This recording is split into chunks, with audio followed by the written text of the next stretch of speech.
கர்த்தருடைய பரிசுத்த நாமத்திற்கு மகிமை உண்டாகட்டும். Praise be to the holy name of God. எங்களுடைய அழைப்பிற்கு இணங்கி இந்த இரண்டாம் நாள் சுவிசேஷ கூட்டத்திற்கு வருகை தந்தான உங்கள் யாவருக்கும் ஆண்டவராகிய இயேசுவின் இனிய நாமத்தில் வாழ்த்துதலை தெரிவிக்கிறோம். In the sweet name of Jesus, we greet everyone who came to the second day gospel meeting, hearkening our invitation. இந்த சுவிசேஷ கூட்டங்களானது உலகத்தின் முடிவும் நித்தியமும் என்கிறதான தலைப்பை அடிப்படையாக கொண்டு பரிசுத்த ஆவியானுடைய உதவியோடு நாம் தேவ செய்தியை கேட்டுக்கொண்டிருக்கிறோம்.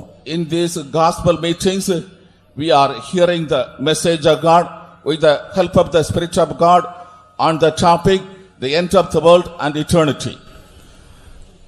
இந்த மாலை வேளையில் நம்முடைய தியானத்திற்காக 2 பேதுரு 3ஆம் அதிகாரம் 6-7 வசனங்களை வாசிப்போம். Let us read 2 Peter chapter 3 verses 6 and 7 for our meditation this evening.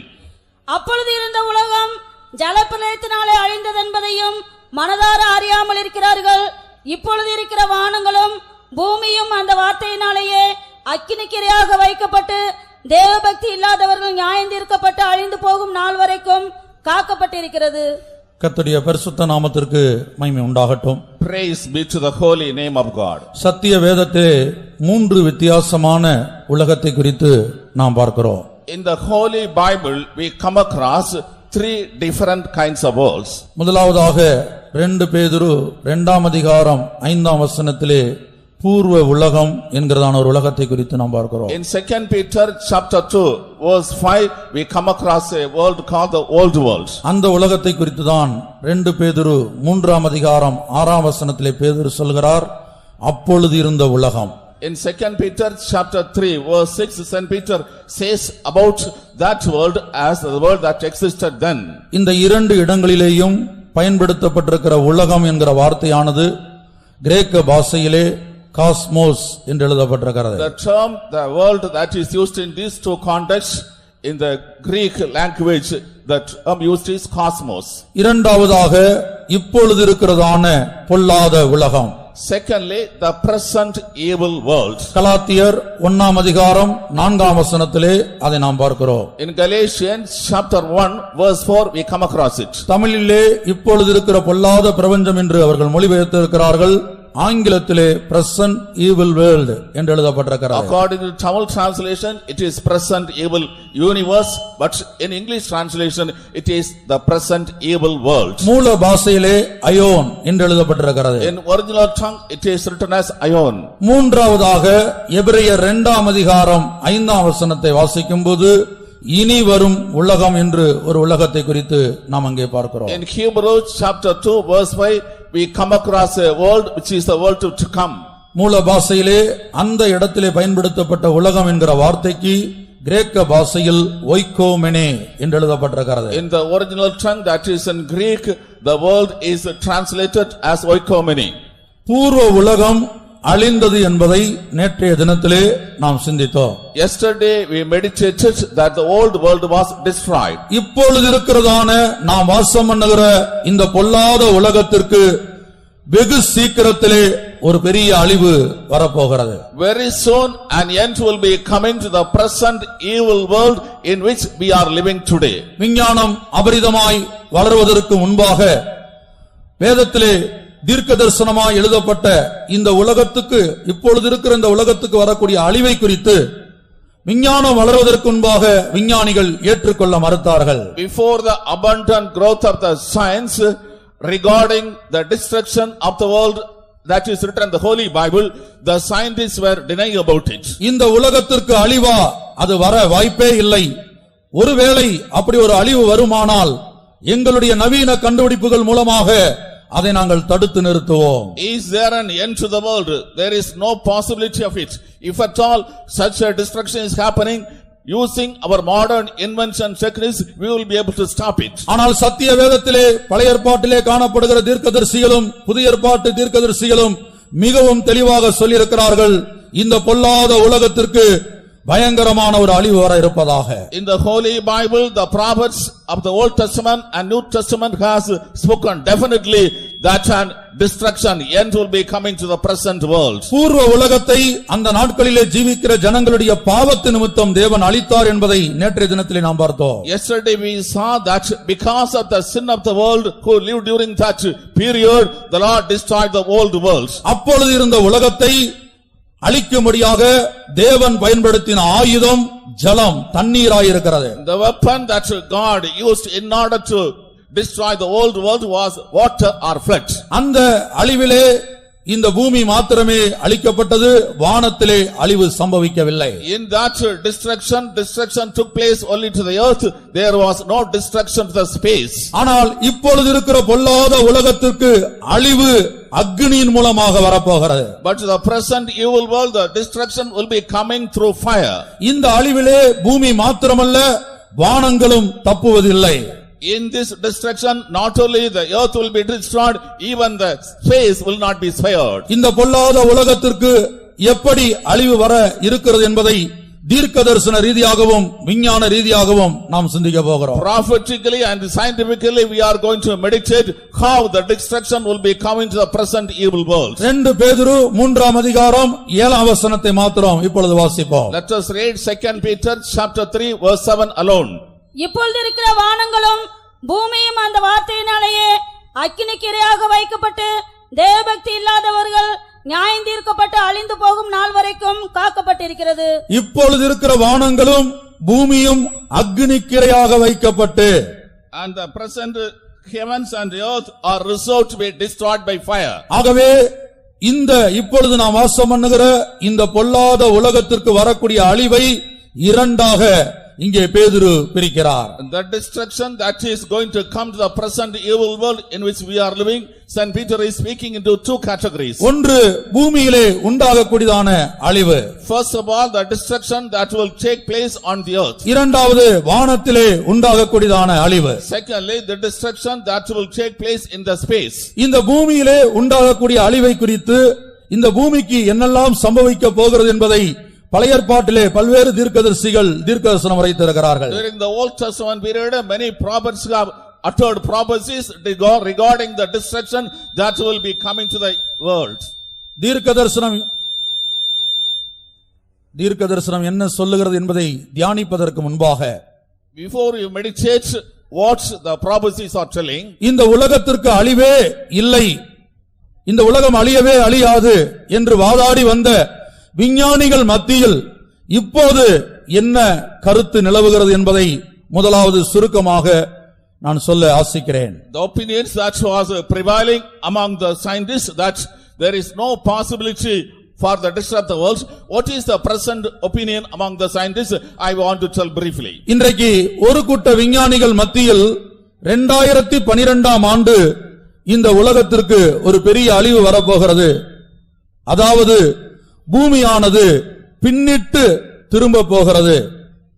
Among a group of scientists, there is the opinion prevailing that in 2012 a destruction will be happening to the earth. That is, the earth is going to rotate in the reverse direction. கர்த்தருடைய பரிசுத்த நாமத்திற்கு மகிமை உண்டாகட்டும். Praise be to the holy name of God. இந்த பூமியானது 2012ஆம் வருடத்துக்குள்ளாக பின்னிட்டு திரும்ப போகிறது. அதன் நிமித்தமாக ஒரு பெரிய அழிவு சம்பவிக்க போகிறது என்று விஞ்ஞானிகளில் ஒரு கூட்டத்தார் கருத்து வெளியிட்டிருக்கிறார்கள். A group of scientists have revealed their opinion that before 2012 the earth will be rotating in the reverse direction. Due to it, a destruction will take place to the earth. ஆனால் விஞ்ஞானிகளில் மற்றொரு கூட்டத்தாரோ பூமி பின்னிட்டு திரும்ப போகிறது என்கிறதான கருத்தை ஏற்றுக்கொள்கிறார்கள். ஆனால் அதே வேளையில் அது 2012 திரும்பும் என்பதை ஏற்றுக்கொள்கிறதில்லை. Another group of scientists are accepting the thought that the earth will be rotating in the reverse direction, but they are not accepting that it will be take place in 2012. இன்றைக்கு பூமியிலே என்ன சம்பவித்துக் கொண்டிருக்கிறது என்று நாசா ஆராய்ச்சி மையம் எடுத்து வெளியிட்டதான உண்மையான படத்தின் 2 முக்கியமான சார்ட்டுகளை எனக்கு பின்புறத்திலே நீங்கள் பார்க்கிறீர்கள். Behind me you are able to see 2 important charts which was published by the NASA Research Center regarding the changes that are taking place in the earth nowadays. இந்த 2 சார்ட்லயும் தற்போது பூமியிலே என்ன சம்பவித்துக் கொண்டிருக்கிறது?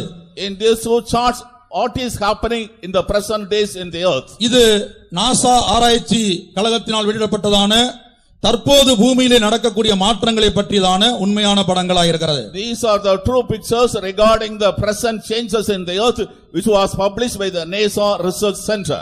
அவர்கள் கடந்த 150 ஆண்டுகளாக பூமியிலே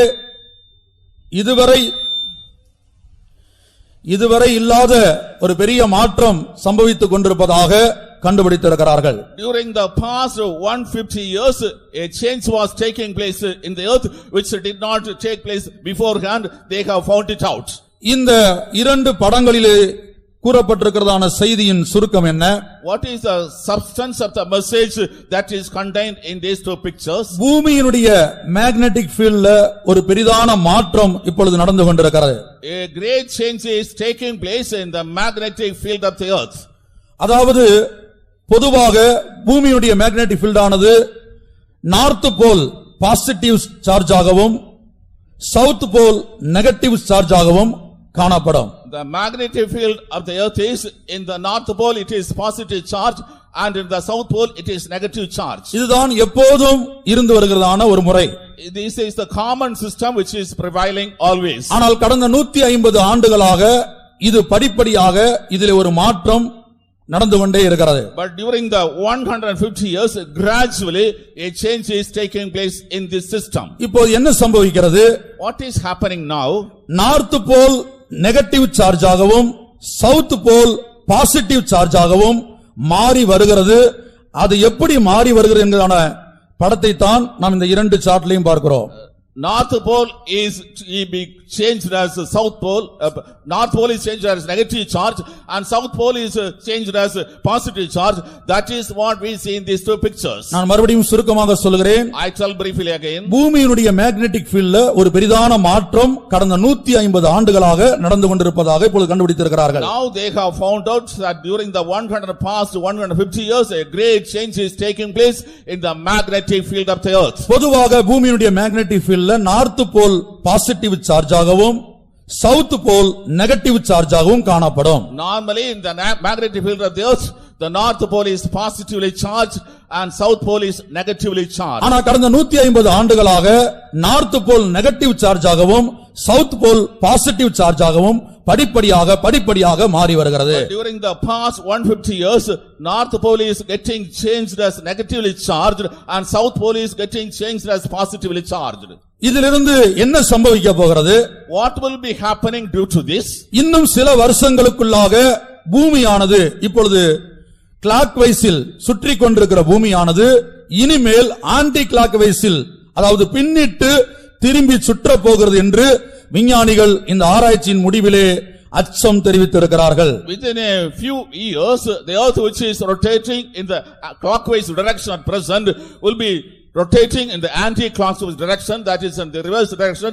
This is the fear expressed by the scientists. ஒரு கூட்ட விஞ்ஞானிகள் 2012 இந்த காரியம் சம்பவிக்கும், ஒரு பெரிய அழிவு இந்த உலகத்துக்கு வரப்போகிறது என்று சொல்லி வருகிறார்கள். One group of scientists tell that this will be happening in the year 2012 and therefore a great destruction will take place to the earth. ஆனால் மற்றொரு கூட்ட விஞ்ஞானிகளோ 2012 இது நடப்பதில்லை, அதே வேளையில் இந்த பூமியிலே நடக்கக்கூடிய மேக்னெட்டிக் ஃபீல்ட்ல உண்டாகக்கூடிய மாற்றத்தை அவர்கள் ஏற்றுக்கொண்டிருக்கிறார்கள். But another group of scientists are not accepting that the change will be taking place in 2012, but they are accepting the changes that are taking place in the earth at present. கடந்த December மாதத்திலே கேரளாவிலே Asia net என்கிறதான அந்த சேனலிலே இந்த news ஆனது மிகவும் பரபரப்பாக ஒளிபரப்பு செய்யப்பட்டது. During the last December this news was spread, propagated much in the Asia News in Kerala. கர்த்தருடைய பரிசுத்த நாமத்திற்கு மகிமை உண்டாகட்டும். Praise be to the holy name of God. இப்படி கிளாக் வைஸ்லே சுற்றி கொண்டிருக்கிற பூமியானது வெகு சீக்கிரத்திலே ஆன்டி கிளாக் வைஸ்லே சுற்ற போகிறது. அப்படி சுற்றும் போது இந்த பூமிக்கு என்ன சம்பவிக்க போகிறது? The earth which is rotating in the clockwise direction will be very soon starting to rotate in the anti-clockwise direction. When this change is taking place, what will be happening to the earth?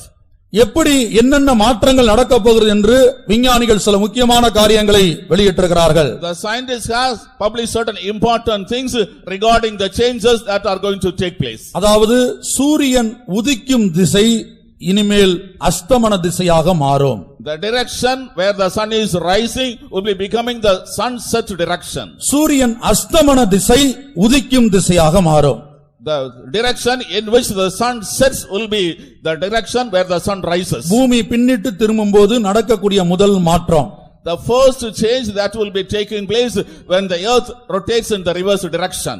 இப்போ தற்பொழுது சூரியன் உதிக்கும் திசை அஸ்தமன திசையாகவும் தற்போது சூரியன் அஸ்தமிக்கிற திசை உதிக்கும் திசையாகவும் மாறும். The direction in which the sun is rising at present will be becoming the direction of the sunset, and the direction in which the sun is setting at present will be becoming the direction of the sunrise. திடீர் என்று பெரிதான எரிமலை சீற்றங்கள் உண்டாகி இந்த பூமியின் பல்வேறு பகுதிகள் பாதிக்கப்படும். Suddenly volcanic eruptions will be taking place and many parts of the earth will get affected because of it. தற்போது ஐஸ்லாந்துல நடந்ததான அந்த எரிமலையின் சீற்றத்துக்கும் கூட இந்த பூமியிலே உண்டாகிற மாற்றமும் ஒரு காரணம் என்று நிரூபித்திருக்கிறார்கள். Even for the volcanic eruption that took place recently in the Iceland, the scientists predict that the changes taking place in the earth are responsible for it. இரண்டாவதாக சமுத்திரத்திலே உண்டாகக்கூடிய மாற்றம், குளிர் பகுதி சமுத்திரத்திலே குளிர் பகுதி கடும் வெப்பமாக மாறும், கடும் வெப்ப பகுதி குளிர் பகுதியாக மாறும். Secondly, the changes that will be taking place in the seas, the areas which are cold will be becoming hot areas, and the areas which are hot will be becoming cold areas. நிலப்பகுதியும் கூட பயங்கர குளிர் பிரதேசம், அதாவது கொடைக்கானல் நாசரேத்தை போல மாறும். உதாரணத்துக்கு நாசரேத் கொடைக்கானலை அல்லது காஷ்மீரை போல மாறும். In the land area also there will be much changes. For example, Kodaikanal will be becoming like Nazareth, and Nazareth will be becoming like Kashmir. காற்றானது ரிவர்ஸ்ல அடிக்கக்கூடியதாக இருக்கும். The wind will be blowing in the opposite direction. ஆகவே மனிதன் பிரயாணம் பண்ணுவதற்கு எல்லா விதத்திலும் பல்வேறு தடைகள் உண்டாகும். There will be many obstacles for the travel of the human beings. இன்னும் பல்வேறு விதமான அதிர்ச்சி தகவல்களை இந்த சம்பவத்தின் போது நடப்பதாக விஞ்ஞானிகள் சொல்லியிருக்கிறார்கள். Many more shocking incidents will be taking place when these are happening, the scientists have predicted. கடைசியாக இந்த விஞ்ஞானியின் கருத்து முடியும் போது இப்படி சொல்லுகிறது, மனிதன் இந்த பூமியிலே உண்டான நாள் முதல் இதுவரை இந்த பூமி சந்தித்திராத பெரிய பூமி அதிர்ச்சிகள் உண்டாகும். Great earthquakes which never took place right from the origin of the earth will be taking place during those days. This is the final prediction of the scientists. இந்த பூமிக்கு அழிவா, அது நடக்கவே வாய்ப்பில்லை என்று எந்த விஞ்ஞானிகள் வாதாடி வந்தார்களோ, தேவனுடைய தீர்க்கதரிசன வார்த்தைக்கு எதிர்த்து நின்றார்களோ, பரியாசம் பண்ணினார்களோ, இன்றைக்கு அவர்களே இந்த பூமிக்கு வரக்கூடிய அழிவை ஒத்துக்கொண்டிருக்கிறார்கள். Is there a destruction to the world? It will never take place. They were opposing the prophetical words of God. Such scientists have at present accepted that the earth will be going to destroy. விஞ்ஞானிகள் மத்தியிலே இது சம்பவிக்கக்கூடிய வருஷத்திலே தான் மாற்று கருத்து இருக்கிறதே தவிர இந்த சம்பவம் நடக்கும் என்று எல்லா விஞ்ஞானிகளும் ஏற்றுக்கொண்டிருக்கிறார்கள். Among the scientists there is a difference opinion regarding the period in which it will be taking place, but all the scientists consent that it will take place definitely. விஞ்ஞானம் அபரிதமாய் வளர்ந்த பிற்பாடு இன்றைக்கு இந்த பூமியில நடக்கக்கூடிய மாற்றத்தை விஞ்ஞானிகள் படம் பிடித்து வெளியிட்டிருக்கிறார்கள். After the abundance growth of science, the scientists have taken photographs of the changes taking place in the world and released it. ஆனால் கர்த்தருடைய தீர்க்கதரிசன வார்த்தை எத்தனையோ ஆயிரம் வருடங்களுக்கு முன்பாக பூமியானது தான் இருக்கிற நிலவரத்திலிருந்து பின்னிட்டு திரும்பும் என்று ஏசாயா தீர்க்கதரிசியை கொண்டு பரிசுத்த ஆவியானவர் ஏற்கனவே சத்திய வேதத்தில் எழுதி வைத்திருக்கிறார். But in the Holy Bible, the Spirit of God has written through Prophet Isaiah thousands of years back that the earth will be turning in the reverse direction. இனி இந்த பூமிக்கு என்ன சம்பவிக்கும் என்று தீர்க்க தரிசனங்கள் என்ன சொல்லுகிறது என்பதை நாம் இப்பொழுது சிந்திப்போம். Now let us meditate. What do the prophecies say regarding the changes in the earth? ஏசாயா தீர்க்கதரிசன புத்தகம் 24ஆம் அதிகாரம் 1ஆம் வசனத்தில இன்றைக்கு விஞ்ஞானிகள் படம் எடுத்து வெளியிட்டதான இந்த இரண்டு சார்ட்டில் உள்ள செய்தியானது ஏசாயா 24ஆம் அதிகாரம் 1ஆம் வசனத்தில தீர்க்கதரிசனமாய் உரைக்கப்பட்டிருக்கிறது. In the book of Isaiah chapter 24 verse 1, what are the pictures that the scientists have published nowadays regarding this are prophetically spoken? இதோ கர்த்தர் தேசத்தை வெறுமையும் பாழுமாக்கி அதை கவிழ்த்து அதன் குடிகளை சிதறடிப்பார். இங்கே உங்களுடைய தமிழ் வேதத்திலே கர்த்தர் தேசத்தை வெறுமையாக்கி, In Tamil translation, the Lord will empty the earth. அதை கவிழ்த்து என்று தமிழ் பைபிளிலே பார்க்கிறோம். It is overthrown. We read in the Holy Bible in Tamil translation. நான் கடந்த நாளிலே ஒவ்வொரு தமிழ் வார்த்தைக்கும் எபிரேய பாஷையிலும் கிரேக்க பாஷையிலும் சொல்ல காரணம் என்னவென்று சொன்னால், In the old days, why I was using for every scriptural word the original tongues in Hebrew and Greek. இந்த வசனம் முழுவதுமே தவறாக மொழிபெயர்த்திருக்கிறார்கள். This particular verse has been translated wrongly. இதே வசனத்தை இப்பொழுது நான் ஆங்கிலத்திலே வாசிக்க சொல்லுகிறேன். I am asking to read the same verse in English. ஏசாயா 24ஆம் அதிகாரம் தமிழிலே வாசித்த அந்த முதல் வசனமானது ஆங்கிலத்திலே எப்படி இருக்குது என்று பாருங்கள். Let us see how the English translation of the Isaiah chapter 24 verse 1 is. Behold, the Lord maketh the earth empty, maketh it waste, turneth it upside down, and scattereth abroad the inhabitants thereof. தமிழ்ல தேசம் என்று எழுதப்பட்டிருக்கிறது, ஆங்கிலத்தில பூமி என்று எழுதப்பட்டிருக்கிறது. In Tamil translation the term land is used, but in English translation the term used is earth. தேசத்தை வெறுமையாக்கி என்று உங்களுடைய தமிழ் வேதத்தில் இருக்கிறது, ஆங்கிலத்தில மலையாளத்தில எபிரேய பாஷையில பூமி என்று எழுதப்பட்டிருக்கிறது. In Tamil translation the land is made empty, but in English translation, Malayalam translation and original Hebrew translation it is the earth is made empty. அதற்கு காரணம் என்ன? What is the reason for it? இந்த தேசம் என்கிற வார்த்தை எபிரேய பாஷையிலே எரித் என்று அழைக்கப்படுகிறது. In Hebrew language the term learnt is called erith. எரித் என்கிற வார்த்தைக்கு முதல் அர்த்தம் பூமி, The first meaning for the term erith is earth. இரண்டாவது அர்த்தம் தேசம், The second meaning is land. மூன்றாவது அர்த்தம் நிலம், The third area is field. நான்காவது அர்த்தம் வனாந்தரம். Fourth meaning is wilderness. இப்படி ஒரே வார்த்தைக்கு பல அர்த்தங்கள் இருக்கிறது. For the same term there are many meanings. ஆகவே தான் மொழிபெயர்த்தவர்கள் தங்கள் வசதிக்கு அந்த வார்த்தையை போட்டு விட்டார்கள். The translators use this word according to their convenience. இப்போ தமிழ்ல நான் ஒரு பிரசங்கம் பண்ணுகிறேன். I preach in Tamil. இவர் இங்கிலீஷ்ல பார்த்தால் சில வேளையில இவர் ஒரு பிரசங்கம் பண்ணியிருப்பார். Perhaps when he translated he might have made different preaching in English. தமிழ்ல நான் ஒரு வியூல சொல்லியிருப்பேன். I spoke maybe in Tamil. அதே டயத்துல தான் இவர் மொழிபெயர்க்கிறார். In the meantime he is translating. ஆனால் இவருடைய டிரான்ஸ்லேஷன் கவனித்து பார்க்கும்போது சில வேளை சில வார்த்தைகளை வித்தியாசம் காணப்படும். When you listen to the translation regarding some terms there may be differences. வேதத்திலே தமிழ் வேதத்திலே பல்வேறு இடங்களிலே பயங்கர இலக்கண பிழைகள் காணப்படுகிறது. In Tamil translation in many places there are grammatical mistakes. இது சத்துருடைய ஒரு தந்திரமாய் இருக்கிறது. It is a cunning work of the devil. கர்த்தர் தேசத்தை வெறுமையாக்கி அல்ல, கர்த்தர் பூமியை வெறுமையாக்கி. The Lord is not making the land empty, but the Lord is making the earth empty. இனி இரண்டாவது வார்த்தையை பாருங்கள். Look at the second verse. தமிழ்ல அதை கவிழ்த்து என்று எழுதப்பட்டிருக்கிறது. In Tamil it is overthrown. அதே இது இங்கிலீஷ்ல நீங்கள் படித்து பாருங்கள். Read in English. Upside down. It is upside down. Turned upside down. Upside down. மேலும் கீழுமாக பூமியை திருப்புவார். He will turn in the earth upside down. கர்த்தருடைய பரிசுத்த நாமத்துக்கு மகிமை உண்டாகட்டும். Praise be to the holy name of God. இனி கவிழ்த்து என்கிற வார்த்தை மூல பாஷையில ஏல் பானிம் என்று எழுதப்பட்டிருக்கிறது. Elpanin is a term used for this upside down in original tongue. அதற்கு முதல் அர்த்தம் பின்னே இருந்து முன்னே. The first meaning is from backwards to forward. நன்றாய் கவனியுங்கள். ஏல் பானிம் என்கிறதான வார்த்தையினுடைய முதல் அர்த்தம் பின்னே இருந்து முன்னே. பூமியை ஆண்டவர் பின்னே இருந்து முன்னோக்கி திருப்ப போகிறார். அதுதான் அவருடைய அர்த்தம். The first meaning of the term elpaning is from backward to forward. That is, the Lord is going to turn the earth from backward to forward. இரண்டாவது அர்த்தம் மேலே இருந்து கீழே. Second meaning is top to bottom. அதைத்தான் ஆங்கிலத்திலே பயன்படுத்தி இருக்கிறார்கள். upside down. It is used in English upside down. கர்த்தருடைய பரிசுத்த நாமத்துக்கு மகிமை உண்டாகட்டும். Praise be to the holy name of God. மூன்றாவதாக a complete disorder. Thirdly, a complete disorder. முற்றிலும் ஒழுங்கினமான நிலவரத்திற்கு, தான் இருந்த நிலவரத்திலிருந்து முற்றிலும் ஒழுங்கினமான நிலவரத்திற்கு இந்த பூமி மாறும். The earth will be turned.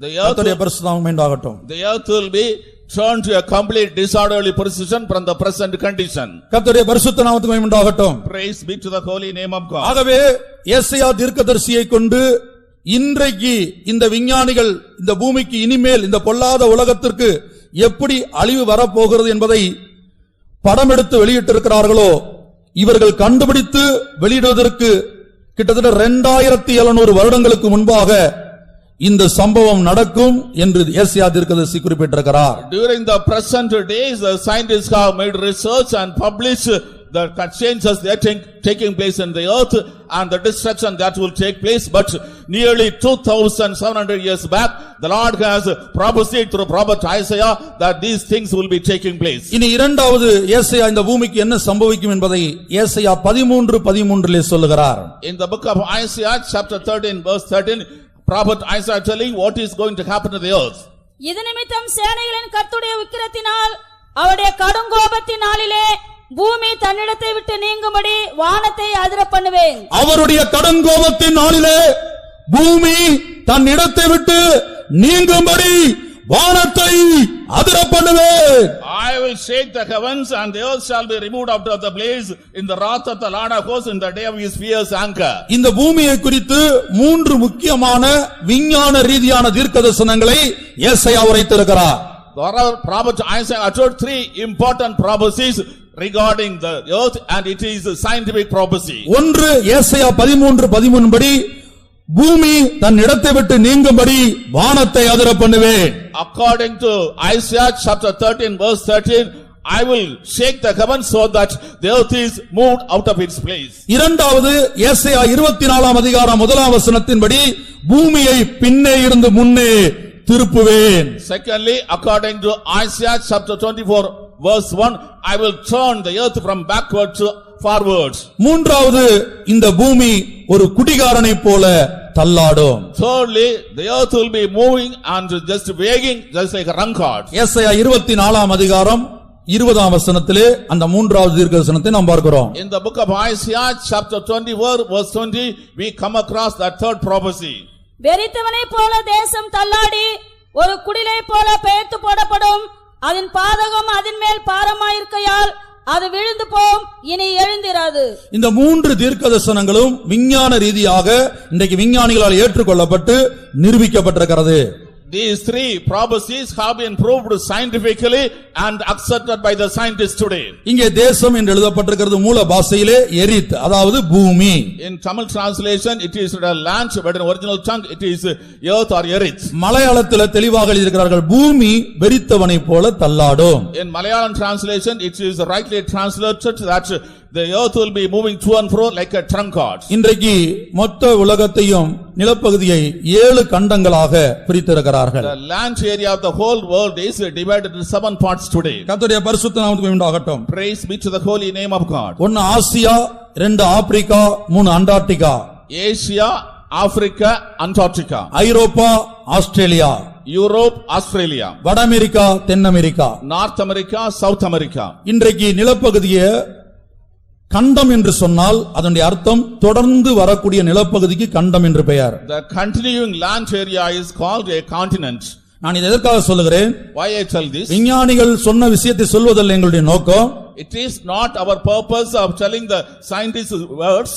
ஏசாயா தீர்க்கதரிசியை கொண்டு தேவன் உரைத்த தீர்க்கதரிசன வார்த்தையை நிரூபிப்பதுதான் எங்களுடைய நோக்கமாக இருக்கிறது. Our intention is to prove the prophetical words uttered by God through prophet Isaiah. இப்படி 7 கண்டங்களாக பிரித்து வைத்திருந்தார்கள். In this way they had been divided land area into 7 continents. ஆனால் தற்போது அது 6 கண்டங்களாக அழைக்கப்படுகிறது. But at present it is called as 6 continents. ஐரோப்பாவும் ஆசியாவும் சேர்த்து இந்த 2 கண்டமும் சேர்த்து தற்போது யுரேசியா என்று சொல்லுகிறார்கள். Europe and Asia put together at present is called Eurasia. இன்றைக்குள்ள விஞ்ஞான உலகம் இன்றைக்கு இந்த கண்டங்களிலே என்ன சம்பவித்துக் கொண்டிருக்கிறது என்று எடுத்து வெளியிட்ட படத்தின் உண்மையான பகுதியை காப்பியை நாம் இங்கே பார்க்கிறோம். The present scientific world has made research what is happening in these continents and they have released photographs. We are able to see them on the back. இந்த கண்டங்களானது இப்போது நகர்ந்து கொண்டிருப்பதாக விஞ்ஞானிகள் கண்டுபிடித்திருக்கிறார்கள். The scientists have found out that the continents are at present moving. ஒரு கண்டமானது முன்னிட்டு நகர்கிறது. One continent is moving forward. ஒரு கண்டமானது பின்னிட்டு நகர்ந்து வருகிறது. One continent is moving backwards. ஒரு கண்டமானது பக்கவாட்டிலிருந்து நண்டுகளை போல நகர்ந்து வருகிறது. One continent is moving sideways like crab. இப்பொழுது நீங்கள் கற்பனை பண்ணி பாருங்கள், ஒரு குடித்தவர்களை நாம் பார்ப்போமானால், If you imagine a drunkard. நான் ரட்சிக்கப்படுவதற்கு முன்பாக இந்துவா இருக்கிற வேளையிலே அதிகமாய் குடித்திருக்கிறேன். Before I got saved, when I was taken to, I drank a lot. ஒரு அதிகமாய் குடித்த ஒரு மனிதன் ஒரு வெறித்த குடித்தவன் அல்ல, வெறித்தவன். A drunkard, a person who has drunk a lot. ஆண்டவருடைய தீர்க்கதரிசன வார்த்தையை கவனியுங்கள். Look at the prophetical word of God. குடிகாரனை போல தள்ளாடும் என்று சொல்லாமல் குடியில வெறித்தவனை போல தள்ளாடும். Not like an ordinary drunkard, but a man who has drunken a lot. According to his activity, it will be moving. வெறித்தவன் நடக்கும்போது When the drunken person is walking, அவன் முன்னாடி இப்படி நடந்து பின்னாடி நடந்து இப்படி சைடுல இப்படி போயிட்டு வருவான். he moves forward, he moves backward, and he goes sideways. வெறித்த ஒரு மனிதன், குடித்து வெறித்த ஒரு மனிதன் ரோட்ல நடந்து போவதை கவனித்து பாருங்கள். You look at a drunkard walking along a road. ஒரு ஸ்டெப் முன்னாடி போகும், ஒரு ஸ்டெப் பின்னாடி வரும், இப்படி சைடுல போயிட்டு வருவான். One step goes forward and one step goes backward, one step goes sideways. இன்றைக்கு ஒவ்வொரு தேசமும் வெறித்தவனை போல தள்ளாடி கொண்டிருப்பதாக ஏசாயா உரைத்த தீர்க்கதரிசனத்துக்கு இன்றைக்குள்ள விஞ்ஞான உலகம் ஆமென் என்று போட்டிருக்கிறது. Every continent is moving like a drunkard. This is the prophecy uttered by the prophet Isaiah. The scientific world has said amen to this prophecy. Traffic ஜாமா இருக்கக்கூடிய இடத்துல நீங்க நிக்கிறீர்கள் என்று வைத்துக் கொள்ளுங்கள். உங்களுடைய வாகனம் நிற்கிறது. Your vehicle is standing in a place where there is vehicle jam. ஒரு வாகனம் முன்னோக்கி போய் கொண்டிருக்கிறது. One vehicle is moving forwards. அதே ரோட்ல இன்னொரு வாகனம் பின்னோக்கி வந்து கொண்டிருக்கிறது. In the meantime, one vehicle is coming backwards. இதற்கு இடையில இன்னொரு வாகனம் சைடுல இருந்து வருகிறது. In the meantime, one vehicle comes from sideways. அப்போது பெரிய ஒரு மோதல் சம்பவிக்கும். Then a big collision take place. இது போன்றுதான் இன்றைக்கு ஒவ்வொரு கண்டங்கள் நகர்வு நிமித்தமாக பூமி நொறுங்க போகிறது, தேசம் நொறுங்க போகிறது. Because of the movement of various continents, the earth will be broken. இப்பொழுது ஏசாயா தீர்க்கதரிசன புத்தகம் 24ஆம் அதிகாரம் 19ஆம் வசனத்தை வாசிப்போம். Let us read the book of Isaiah chapter 24 verse 19. தேசம் நொறுங்கவே நொறுங்கும், தேசம் முறியவே முறியும், தேசம் அசையவே அசையும். தேசம் நொறுங்கவே நொறுங்கும். Earth is utterly broken down. தேசம் முறியவே முறியும். Earth is clean dissolved. தேசம் அசையவே அசையும். The earth is moved exceedingly. தேசம் அசையுமா? Will the earth move? இதுதான் விஞ்ஞானம் வளர்வதற்கு முன்பாக, நவீன கண்டுபிடிப்புகள் கண்டுபிடிக்கப்படுவதற்கு முன்பாக விஞ்ஞானிகளுடைய பரியாச கேள்வி. This was a mocking question of the scientists before the modern inventions of the scientific world. ஆனால் இன்றைக்கு தேசம் அசைந்து கொண்டிருக்கின்றதை அவர்கள் ஒத்துக்கொண்டிருக்கிறார்கள். Today they have accepted that the continents are moving today. 20ஆம் வசனத்தின் முடிவிலே அவர் என்ன சொல்கிறார்? At the end of verse 20, what does he tell? அது விழுந்து போம், இனி எழுந்திராது. அது விழுந்து போகும், இனி எழுந்திராது. It shall fall and not rise again. இனி இந்த சம்பவத்தை குறித்து விஞ்ஞானிகள் சொல்லும்போது, When the scientists describe about this incident, இந்த மாற்றம் எப்படி இருக்கும், how this change will be, அதற்கு ஒரு விஞ்ஞானி கொடுத்ததான எல்லாரும் புரிந்து கொள்ள முடியாத ஒரு சுருக்கமான விளக்கம். a small explanation so that scientists has given, we can understand it. ஒரு ஸ்திரீ, ஒரு பெண் சடுதியாக திடீரென்று ஆணாய் மாறுவது எப்படியோ, How a woman suddenly becomes a man. அதே போன்றுதான் இந்த பூமியினுடைய எல்லா நிலவரங்களும் சடுதியாக திடீரென்று மாறும். In that way, the conditions of the earth in various aspects will be changed suddenly. கடைசியாக அந்த விஞ்ஞானி சொல்லி முடிக்கும்போது, Finally, when the scientist concludes, இதுவரை மனிதன் உண்டான நாள் முதல், இந்த உலகத்தில் மனிதன் உண்டான நாள் முதல் இதுவரை உண்டாகாத பெரிய பூமி எதிர்ச்சிகள் உண்டாயிருக்கும். great earthquakes which did not occur in the world right from the origin of the humanity will be taking place. இனி வெளிப்படுத்தின விசேஷம் 17ஆம் அதிகாரத்தினுடைய வேதத்தை திருப்புவோம். Let us turn our Bible to the book of Revelation chapter 17. இந்த சம்பவத்தை குறித்து பத்மு தீவிலே காணப்பட்ட யோவானுக்கு ஆவியானவர் மிகவும் தெளிவாக இப்படி ஒரு சம்பவம் இந்த பூமியிலே நடக்கும் என்று முன்கூட்டியே காண்பித்து கொடுத்தார். Regarding this incident, the Spirit of God has shown unto John the apostle, who was in the island of Patmos, that such a incident will be taking place definitely. 17ஆம் வசனத்தை வாசிக்கும்போது, When we read வெளிப்படுத்தல் 17:17, the book of Revelation chapter 17 verse 17. தேவன் தம்முடைய வார்த்தைகள் நிறைவேறும் அளவும். வெளிப்படுத்தல் 16, 17, 18. The book of Revelation chapter 16 verses 17 and 18. ஏழாம் தூதன் தன் கலசத்திலுள்ளதை ஆகாயத்தில் ஊற்றினான். அப்பொழுது பரலோகத்தின் ஆலயத்தில் உள்ள சிங்காசனத்திலிருந்து ஆயிற்று என்று சொல்லிய பெரு சத்தம் பிறந்தது. சத்தங்களும் இடிமுழக்கங்களும் மின்னல்களும் உண்டாயின. பூமி மிகவும் அதிர்ந்தது. பூமி மிகவும் அதிர்ந்தது. The earth quaked very much. பூமியின் மேல் மனுஷர்கள் உண்டான நாள் முதற்கொண்டு அப்படிப்பட்ட பெரிய அதிர்ச்சி உண்டானதில்லை. இந்த ரெண்டு படத்தையும் வெளியிட்டு இன்னும் பல்வேறு படங்களை வெளியிட்டு இந்த ஆர்டிக்கல் முடிவில் விஞ்ஞானிகள் சொன்ன கருத்தை யோவான் தரிசனத்திலே பத்மு தீவிலே வைத்து கண்டார். At the end of the conclusion of the articles, the ideas that has been expressed by the scientists, John saw in the island of Patmos in a vision. தேவனுடைய தீர்க்கதரிசன வார்த்தைகளை பரியாசம் பண்ணின விஞ்ஞான உலகம் இன்றைக்கு இந்த தீர்க்கதரிசன வார்த்தைகளுக்கு முன்பாக சத்திய வேதத்துக்கு முன்பாக முழங்கால் படியிட்டு நிற்கிறது. The scientific world which was mocking at the prophetical utterances are bowing down before the word of God today. ஆகவே விஞ்ஞான உலகம் கண்டுபிடிக்க முடியாத எத்தனையோ விஷயங்களை சத்திய வேதத்திலே படிப்பறிவில்லாத தேவனுடைய தீர்க்கதரிசிகள் முன்னறிவித்திருக்கிறார்கள். Many deeper scientific truths which the scientists could not find out, even they have been revealed by God to the poor scientists, poor saints, poor prophets, illiterate. ஒரு கூட்ட விஞ்ஞானிகள் சொல்வது போல 2012 பூமி பின்னிட்டு திரும்பாது. As one group of scientists say, in 2012 the earth will not be rotating in the reverse direction. ஒரு கூட்ட விஞ்ஞானிகள் சொல்வது போல 2012 பூமி பின்னிட்டு திரும்பாது. As one group of scientists say, the earth will not be rotating in the reverse direction in 2012.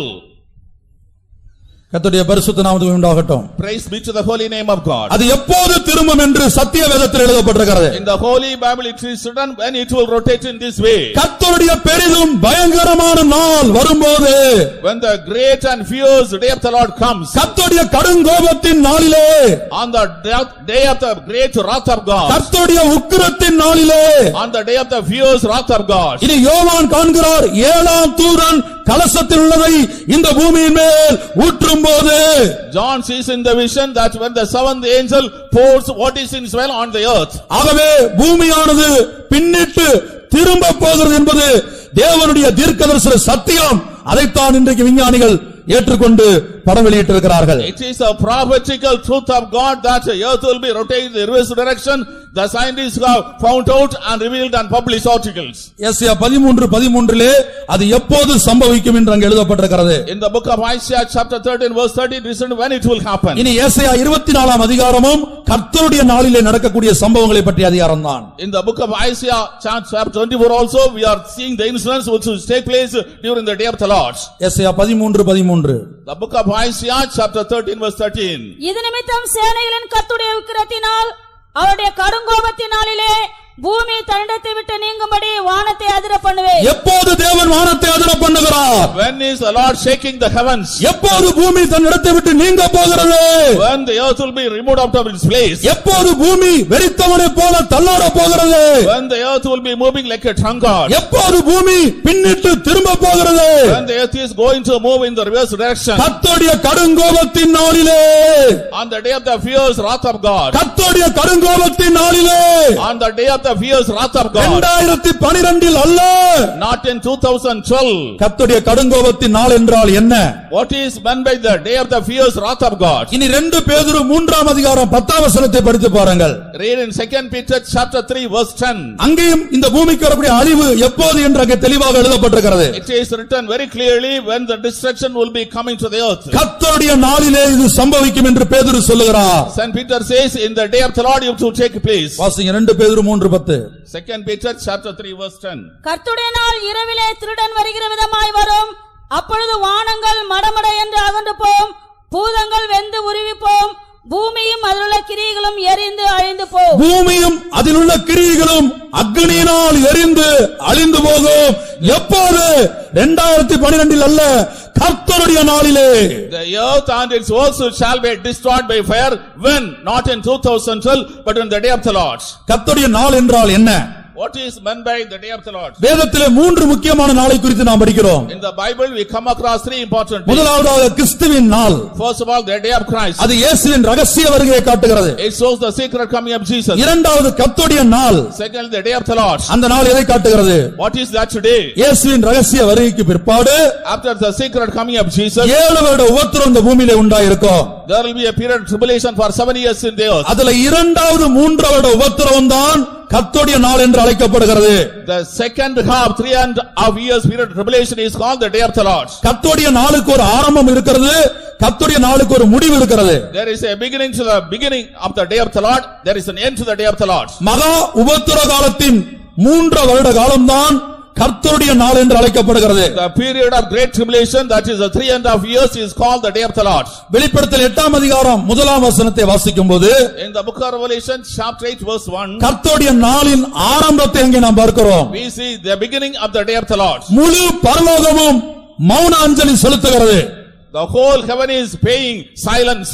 உதாரணமாக இன்றைக்கு நாட்டில் ஒரு தலைவர் மரித்து போனால் சட்டமன்றத்திலே பாராளுமன்றத்திலே 5 நிமிடம் மௌன அஞ்சலி செலுத்துகிறார்கள். For example, a great leader is dying in the country, in the parliament and assemblies, they are paying homage for 5 minutes. ஆனால் முழு பரலோகமும் அரை மணி நேரம் மௌன அஞ்சலி செலுத்துகிறது. But the whole heaven is paying silent homage for half an hour. வெளிப்படுத்தல் 8ஆம் அதிகாரம் 1ஆம் வசனம். The book of Revelation chapter 8 verse 1. அவர் 7ஆம் முத்திரையை உடைத்தபோது பரலோகத்தில் ஏறக்குறைய அரை மணி நேரம் அளவும் அமைதல் உண்டாயிற்று. பரலோகத்திலே மொத்த பரலோகத்திலும் அரை மணி நேரம் அமைதல் மௌன அஞ்சலி செலுத்தப்படுகிறது. In the whole heaven for half an hour whole silence was prevailing. Homage silently is observed. பரலோகமே எதற்காக நீ அமைதலாய் மாறினாய்? Oh heaven, why you became silent? என்று நாம் கேட்போமானால், If we ask, இதோ கர்த்தருடைய நாள் ஆரம்பிக்க போகிறது. the day of the Lord is going to begin. பூமியின் மேல் தேவனுடைய நியாயத்தீர்ப்பு கோப கலசங்கள் ஊற்றப்பட போகிறது. The judgment of God is coming upon the earth. The wrath of the vials of God are being poured on the earth. ஜனங்கள் தேவனுடைய நேரடி நியாயத்தீர்ப்புக்கு உள்ளாக மாற்றப்பட போகிறார்களே. The people are involved in the judgment of God. இதை நினைவுகூர்ந்து மொத்த பரலோகமும் அரை மணி நேரம் அமைதலாய் இருந்தது. Remembering this, the whole heaven remained silent for half an hour. இதுதான் கர்த்தருடைய நாளின் ஆரம்பம். This is the beginning of the day of the Lord. கர்த்தருடைய நாள் எப்போது முடிகிறது? When is the day of the Lord ending? வெளிப்படுத்தின விசேஷம் 15ஆம் அதிகாரம் 1ஆம் வசனத்தில் இதை படிக்கிறோம். In the book of Revelation chapter 15, the first verse we read. பின்பு வானத்திலே பெரிதும் ஆச்சரியமான வேறொரு அடையாளமாக்கிய கடைசியான 7 வாதைகளையுடைய 7 தூதரை கண்டேன். அவைகளால் தேவனுடைய கோபம் முடிகிறது. 7 கலசங்கள் ஊற்றப்படுவதோடு தேவனுடைய கோபம், கர்த்தருடைய கோபம் முடிகிறது. When the 7 vials are poured, the wrath of God, the fierce anger of God is coming to an end. ஆகவே பிரியமானவர்களே, ஏசாயா தீர்க்கதரிசி உரைத்தபடி, பேதுரு உரைத்தபடி, யோவான் பத்ம தீவிலே தரிசனம் கண்டபடி வெகு சீக்கிரத்திலே இந்த பூமியிலே ஒரு அழிவு சம்பவிக்க போகிறது. Beloved people of God, as prophesied by prophet Isaiah, as prophesied by Saint Peter, as seen in the vision by John, a great destruction will take place very soon on the earth. கர்த்தருடைய பரிசுத்த நாமத்திற்கு மகிமை உண்டாகட்டும். Praise be to the holy name of God. அந்த அழிவு சம்பவிப்பதற்கு முன்பாக, Before that destruction take place, அந்த அழிவிலே பள்ளியாடியே நீ தப்ப வேண்டுமானால், oh Palliyadi, if you are to be delivered from the destruction, அதற்கு முன்பாக காணப்படக்கூடிய இயேசுவின் ரகசிய வருகையிலே நீ எடுத்துக்கொள்ளப்பட வேண்டும். you should be caught up in the secret coming of Lord Jesus Christ, which will take place before that. ஆகவே இந்த பூமிக்கு எப்போது அழிவு சம்பவிக்கிறது? When destruction is happening to the earth, இப்பொழுது இருக்கிற பொல்லாத உலகத்துக்கு எப்போது முடிவு உண்டாகிறது? when an end is coming to the present evil world, இயேசுவின் ரகசிய வருகைக்கு பிற்பாடு, after the secret coming of Jesus, 7 வருட உபத்திரவத்தின் முடிவிலே, at the end of the 7 years tribulation period, தேவனுடைய கோப கலசங்கள் 7 பூமியிலே ஊற்றப்படும் போது, when the vials of the wrath of God, 7 vials are poured on the earth, பூமி தன் இடத்தை விட்டு நீங்க போகிறது. the earth will be removed out of its place. பூமி வெறித்தவனை போல தள்ளாட போகிறது. The earth will move to and fro like a drunkard. பூமி பின்னிட்டு திரும்ப போகிறது. The earth is going to move backwards. ஒரு பெரிய அழிவை நோக்கி இந்த உலகம், இந்த பொல்லாத உலகம் கடந்து போய் கொண்டிருக்கிறது. The present world is moving towards a great destruction. இந்த அழிவு எதற்காக வருகிறது? What for the destruction is coming? இந்த இப்படி ஒரு நியாயத்தீர்ப்பை தேவன் எதற்காக இந்த பூமியில் அனுமதிக்கிறார்? Why God is permitting such a judgment on the earth? ஏசாயா 24ஆம் அதிகாரத்தில் நாம் படிக்கும்போது, In the book of Isaiah chapter 24 we read, பூமியின் மேல் மனிதனுடைய பாதகம் பெருகி வருகிறது. the violence of human beings is on the increase on the earth. அன்றைக்கு பூர்வ உலகத்தை மனிதனுடைய பாவத்தினால், அக்கிரமத்தினால் நியாயம் தீர்த்ததான தேவன், Because of the sin and iniquity of the people, Lord God judged the old worlds. மனுஷகுமாரன் வரும்போதும் நோவாவின் நாட்களில் நடந்தது போல நடக்கும். When the Son of Man comes, it will happen as it happened during the days of Noah. இன்றைக்கு மனிதன் அக்கிரமங்களாலும் பாவங்களினாலும் பெருத்தவனாக மனிதனுடைய அக்கிரமத்தை, பாதகத்தை தாங்க முடியாத அளவுக்கு பூமி தடுமாறிக் கொண்டிருக்கிறது. Today the man is abounding in sin and iniquity. The earth is not able to bear the abundant sins and iniquity of the human beings. இந்த பூமிக்கு அழிவு வர காரணம் என்ன? Why destruction is coming to the earth? மொத்த மனுக்குலத்தின் பாவத்தையும் தாங்க முடியவில்லை இந்த பூமிக்கு. The earth is not able to bear the iniquity of the whole population of the world. ஏசாயா 24:20. The book of Isaiah chapter 24 verse 20. வெறித்தவனை போல தேசம் தள்ளாடி ஒரு குடிலை போல பெயர்த்து போடப்படும். அதன் பாதகம் அதன் மேல் பாரமாயிருக்கையால் அது விழுந்து போம். எதினால் அது விழுந்து போம்? Why it is falling? அதன் பாதகம் அதன் மேல் பாரமாய் இருக்கையால் The transgression thereof shall be very heavy upon it. அருமையான தேவ ஜனமே, இந்த பூமியிலே பிறந்த ஒவ்வொரு மனிதனும் இரண்டு விதமான பாவங்களுக்கு அடிமைப்பட்டவனாய் இருக்கிறான். Oh beloved people of God, everybody who is born in this world is enslaved to two kinds of sins. ஒவ்வொரு மனிதனும் பிறப்பிலே பாவி என்று சத்திய வேதம் தெளிவுபடுத்துகிறது. The Holy Bible illustrates by birth every human being is a sinner. இதோ நான் துர்க்குணத்தில் உருவானேன், என் தாய் என்னை பாவத்தில் கர்ப்பந்தரித்தாள். I am shapen in iniquity, my mother conceived me in sin. மனிதன் ஜென்ம பாவத்துக்கும் கர்ம பாவத்துக்கும் அடிமைப்பட்டவனாக காணப்படுகிறான். Man is enslaved to natural sin and sins by actions. ஒவ்வொரு நாளும் மனிதனுடைய பாவங்கள் பெருகி பெருகி பெருகி இந்த பூமியானது மனிதனுடைய பாதகத்தை தாங்க முடியாத அளவுக்கு தத்தளித்துக் கொண்டிருக்கிறது. Every day the human's sin is abounding and abounding and abounding. Therefore the earth is not able to bear the great transgression of the humanity. இந்த பொல்லாத உலகத்துக்கு வெகு சீக்கிரத்திலே ஒரு அழிவு வரப்போகிறது. Very soon a destruction will be coming to the present evil world. அந்த அழிவு வருவதற்கு முன்பாக, Before that destruction take place, ஆண்டவராகிய இயேசுவின் ரகசிய வருகை நினையாத நேரத்திலே காணப்படும். in an unthinkable moment the secret coming of Lord Jesus Christ will take place. அந்த நினையாத நேரத்திலே ரகசிய வருகையிலே எடுத்துக்கொள்ளப்படும்படியாக, In that unthinkable moment the secret coming takes place, we should be raptured in for that. நித்தியத்திலே காணப்படக்கூடிய மகிமையேறிய வாசஸ்தலத்துக்கு நாம் ஆயத்தப்படும்படியாக, So that we may get ready for the glorious habitations of eternity. இந்த பொல்லாத உலகத்துக்கு ஒரு முடிவு வரும்போது, When an end comes to the present evil world, அந்த அழிவிலே நாம் சிக்கிக்கொள்ளாத வண்ணம், உங்களுடைய குடும்பம் சிக்கிக்கொள்ளாத வண்ணம், you should not get entangled in that destruction, your family should not get entangled. அன்றைக்கு பூர்வ உலகம் அழிவுக்கு வந்தபோது எப்படி ஒரு பேழையை ஆயத்தப்படுத்தி 8 பேரை, நோவா குடும்பத்தில் 8 பேரை தேவன் காப்பாற்றினாரோ, When the old world was destroyed, how the Lord asked to make a ark by the Noah's families, 8 members were preserved. இப்பொழுது இருக்கிற இந்த பொல்லாத உலகத்துக்கு வரக்கூடிய அழிவிலே பள்ளியாடியே கிறிஸ்தவ சமுதாயமே, அருமையான நண்பனே, நீ தப்பித்துக் கொள்ளும்படியாக, உன் குடும்பம் காப்பாற்றப்படும்படியாக பரலோகம் அனுப்பி வைத்த பேழை ஆண்டவராகிய இயேசு. When destruction is coming to the present evil world, you should be saved and your family should be saved. For that, what is the ark that God has provided to humanity, Palliyadi of Christian society? It is nothing but Lord Jesus Christ himself. பூர்வ உலகத்திலே நோவாவின் குடும்பத்தை மாத்திரமே அந்த நோவாவின் பேழையை காப்பாற்றிற்று. In the old world, the Noah's ark was able to save only family members of Noah. ஆனால் இந்த பொல்லாத உலகத்துக்கு இனிமேல் வரக்கூடிய அழிவிலிருந்து உன்னை தப்புவிக்கும்படியாக பிதாவாகிய தேவன் இந்த பள்ளியாடிக்கு, இந்த கன்னியாகுமரி மாவட்டத்துக்கு, இந்த மொத்த உலகத்துக்கு அனுப்பி கொடுத்த பேழைதான் ஆண்டவராகிய இயேசு. But Lord Jesus Christ, the ark that the Father the God has sent to Palliyadi, to Kanyakumari and the whole world, so that you may be saved when the destruction is coming to the present evil world. அந்த ஜலப்பிரளயத்திலே மிதந்து மிதந்து மிதந்து 8 பேரை அந்த பேழையானது காப்பாற்றியது. In that float, the ark was floating, in that floods, the ark was floating and floating and floating.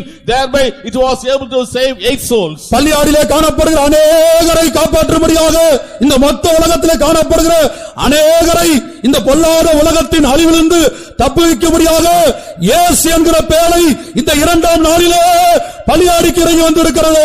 In not to save many people of Palliyadi, in not save many people all over the world, the ark of God, that is Lord Jesus Christ, has descended to Palliyadi today. இந்த அழிவிலிருந்து தப்பும்படியாக எப்படி பூர்வ உலகத்திலே நோவாவும் குடும்பமும் அந்த பேழைக்குள் பிரவேசித்ததோ, in what manner, in not to escape the destruction that was coming to the old world, Noah and his family entered the ark. அதுபோல இந்த உலகத்துக்கு, பொல்லாத உலகத்துக்கு வரக்கூடிய அழிவிலே தப்பும்படியாக நாம் செய்ய வேண்டியது என்ன? What we have to do so that we may be delivered from the destruction that is coming to the present world. நமக்காக இந்த பொல்லாத உலகத்திலே தேவன் அனுப்பி கொடுத்த பேழை என்ன? What is a boat ark that God has sent for our safety in this evil world? கர்த்தராகிய இயேசு கிறிஸ்துவின் கல்வாரி மரணமே அந்த பேழை. The death of Lord Jesus Christ, the cross at Calvary, that is that ark.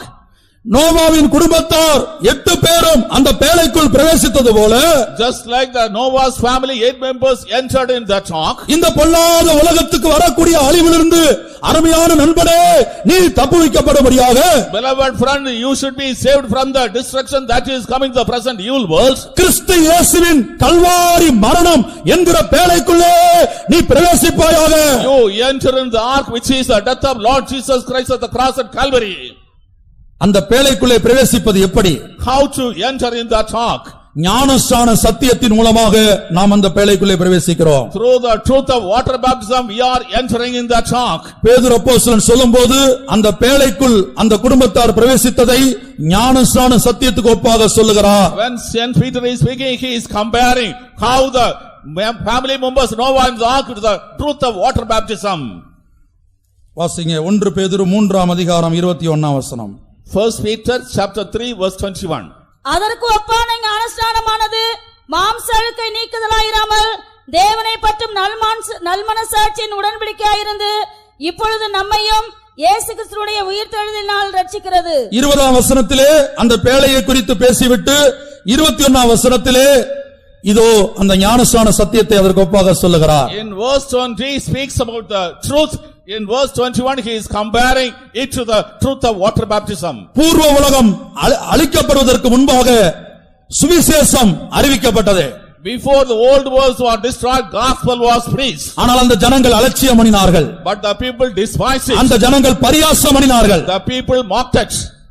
அந்த ஜனங்கள் தங்களை ஞானிகளாக காட்டிக் கொண்டார்கள். The people showed themselves wise people. தேவனுடைய சுவிசேஷத்தை அற்பமாய் எண்ணினார்கள். They despised the gospel of God. ஆனால் பிரியமானவர்களே, இந்த பொல்லாத உலகம் அக்கினிக்கிரையாக வைக்கப்பட்டிருக்கிறது.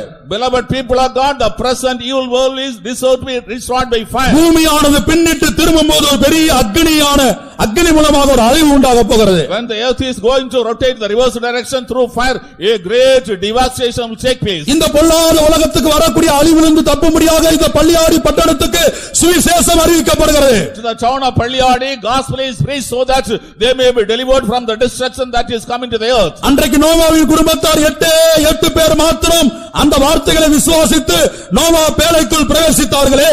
On those days only 8 members of the Noah's family believed the word of God and entered in the ark. அருமையான நண்பனே, உன்னுடைய பாரம்பரிய கட்டுகளிலிருந்து சடங்காச்சாரத்திலிருந்து வெளியே வந்து கிறிஸ்து என்கிற கல்வாரி சிலுவையிலே இயேசு தொங்கினாரே, அந்த சிலுவை மரணத்துக்குள்ளே அந்த பேழைக்குள்ளே நீ பிரவேசிப்பாயாக. Oh beloved friend, come out of the binding of our tradition and rituals and be united with the Lord Jesus Christ, death at the cross at Calvary. That is all provided. பேழைக்குள் பிரவேசிப்பது ஞானஸ்நான சத்தியத்துக்கு அடையாளமாக இருக்கிறது. Entering into the ark is a type unto the truth of water baptism. அந்த புதிய ஏற்பாட்டு சபையிலே அந்த பேழை கர்த்தராகிய இயேசு கிறிஸ்துவின் கல்வாரி மரணம் என்று நான் சொன்னேன். In the New Testament church, that ark is the death of Lord Jesus Christ at the cross. இப்போது படித்து பாருங்கள் ரோமர் 6ஆம் அதிகாரம் 3ஆம் வசனம். Read Romans chapter 6 verse 3. கிறிஸ்து இயேசுவுக்குள்ளாக ஞானஸ்நானம் பெற்ற நாம் அனைவரும் அவருடைய மரணத்திற்குள்ளாக ஞானஸ்நானம் பெற்றதை அறியாமல் இருக்கிறீர்களா? மரணத்துக்கு உள்ளாக, in his death, உள்ளாக, inside his death.